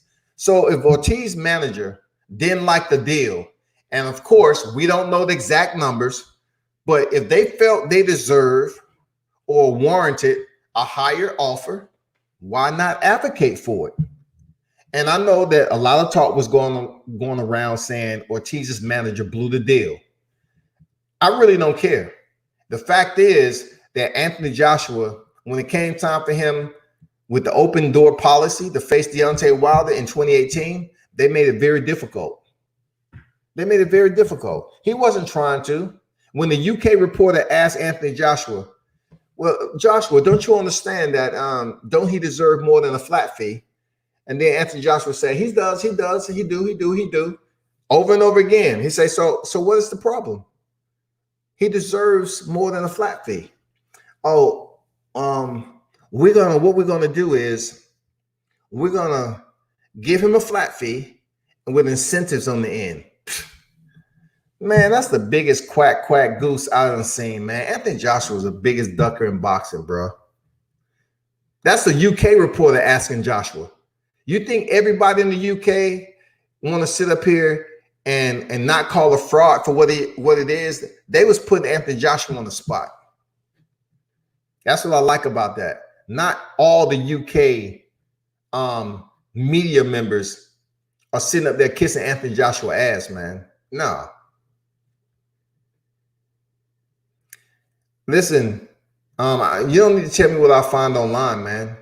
I just gave you a rundown of pretty much, just because I'm not talking about it right now going on 2 o'clock doesn't mean I don't know it. I mean, listen, I don't need the, bro, if it's online, I probably seen it. To keep it 100. If it's online, I probably read it, man. Undoubtedly, we holding World Combat Sports until lunch. Respect your respect. Man, I'm telling you, man, I'm about to call in the goddamn the breakfast unit up in this motherfucker, dog. Like, shit, bring in the damn egg whites, shit, bagels, hot coffee. Ortiz was upset because the money wasn't enough for him. I'm gonna help you out. Wasn't enough for him. Facts is they should have took the fight. They shouldn't have taken anything. They did what they needed to do. Ortiz wasn't originally scheduled to fight. Jarrell Miller was. Ortiz shouldn't have took anything. Just because he get offered the fight, it doesn't mean it was benefiting Ortiz, and they got a history for Ortiz. The same thing they did when Ortiz supposed to fight Joshua back in the day. Who's to say that they didn't give him a low ball offer, which I know Ortiz could have made some money. He could have made the bag. But what would that have done for Ortiz? Ortiz has a brand, man. Like, Ortiz only has, like I said, 2 losses on his record. If he goes in there and looks very bad against Anthony Joshua because he's not in shape, what does that do for him? It hurts him because, one, he is around 40 years old, and he has to make sure every decision he makes at this point in his career is a solid one. Not just going out here just making decisions just to make it.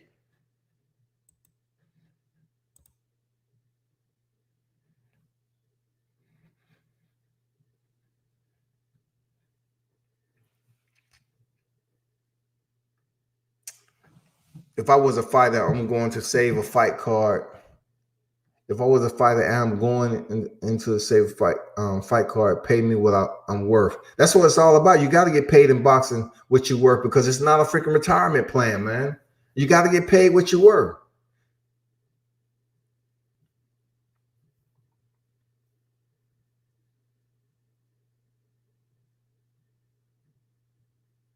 You said on your chat that Ruiz weight will give him more power. What? You said in your chat that Ruiz weight.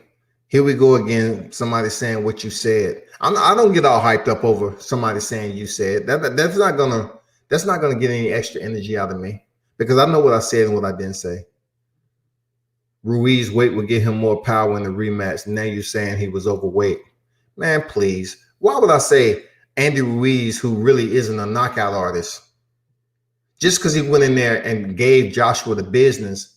Joshua has a suspect chin anyway. So boxing facts, bro. I'm being patient with you, bro. But don't start telling me what I said, and that sounds stupid. Why would I even give Ruiz that love? Did he go in there and stop Tony Parker? Joseph Parker? Did he go in there and stop Joseph Parker? Why would I say it's going to give him? Who even know? This is why I know you lying. Who even know Andy Ruiz was coming into the rematch that heavy? Because so many photos were circulating on Facebook. So many photos were circulating on Facebook that he was losing weight. So why would I sit up here and zone in to Andy Ruiz and saying it was going to give him more power? That's an absolute lie, man. Stop getting attention, man. I've been around boxing too long. I know I didn't say that bullshit right there. But thanks for tuning in, though.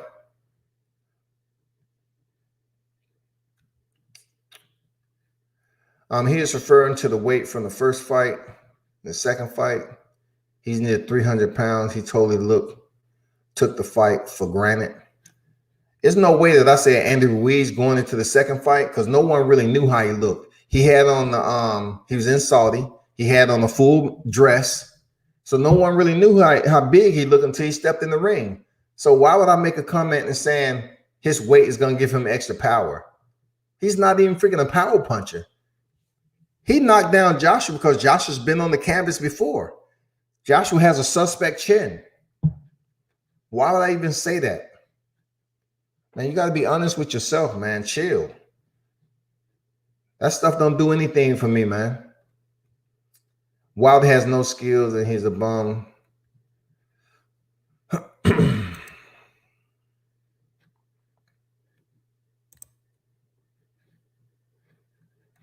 I gave him the opportunity. He's done. WBA the only one to rank Wilder. The WBA the only one to rank Wilder.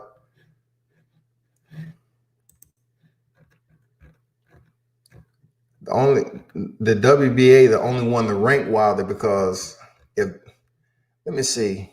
I haven't seen Wilder in the ranking. Let me see.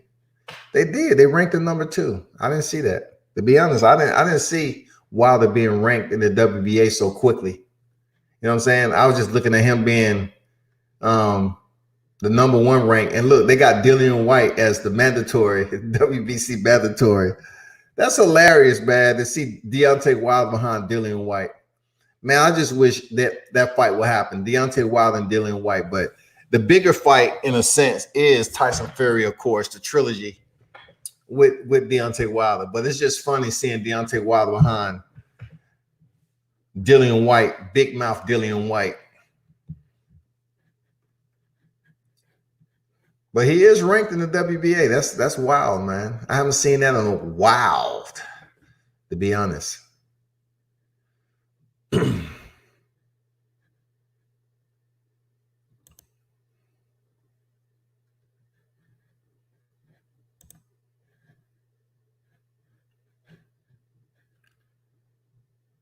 You try to give them the opportunity, and then they keep talking. So they done. You try to give them the opportunity, but you know, shout out to DBMA, you know, the wrench, Dundada.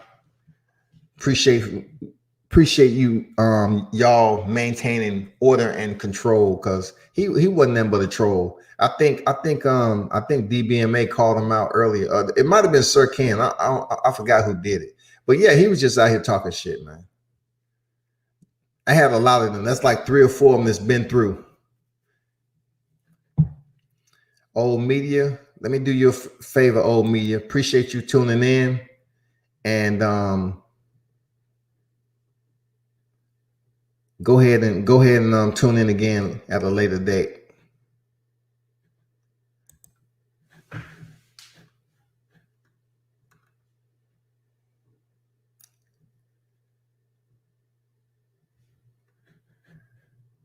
Sirkin is a real one. Yeah.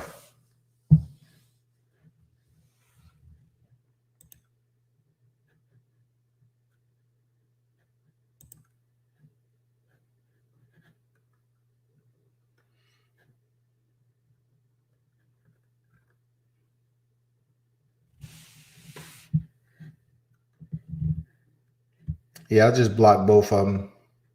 You know what I'm saying? Yeah, you know they gonna play around. You know what I'm saying? People can come over here. You can block account and then they're gonna come back with another account.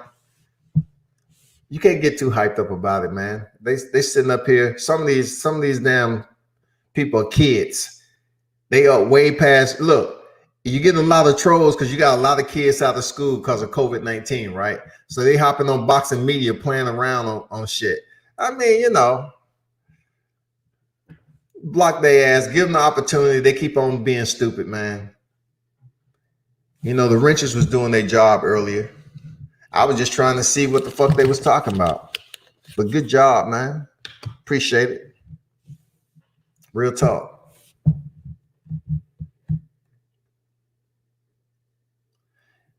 I mean, that's gonna be that way.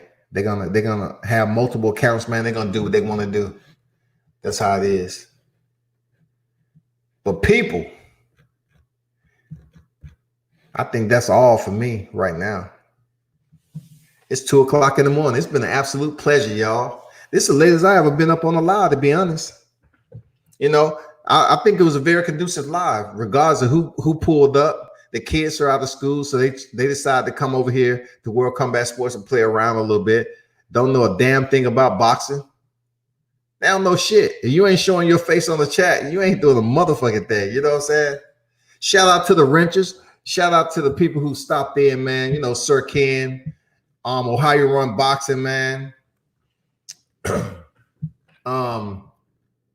DBMA. I said the wrenchers, Rodney. You know, all the people that dropped in. It's all good.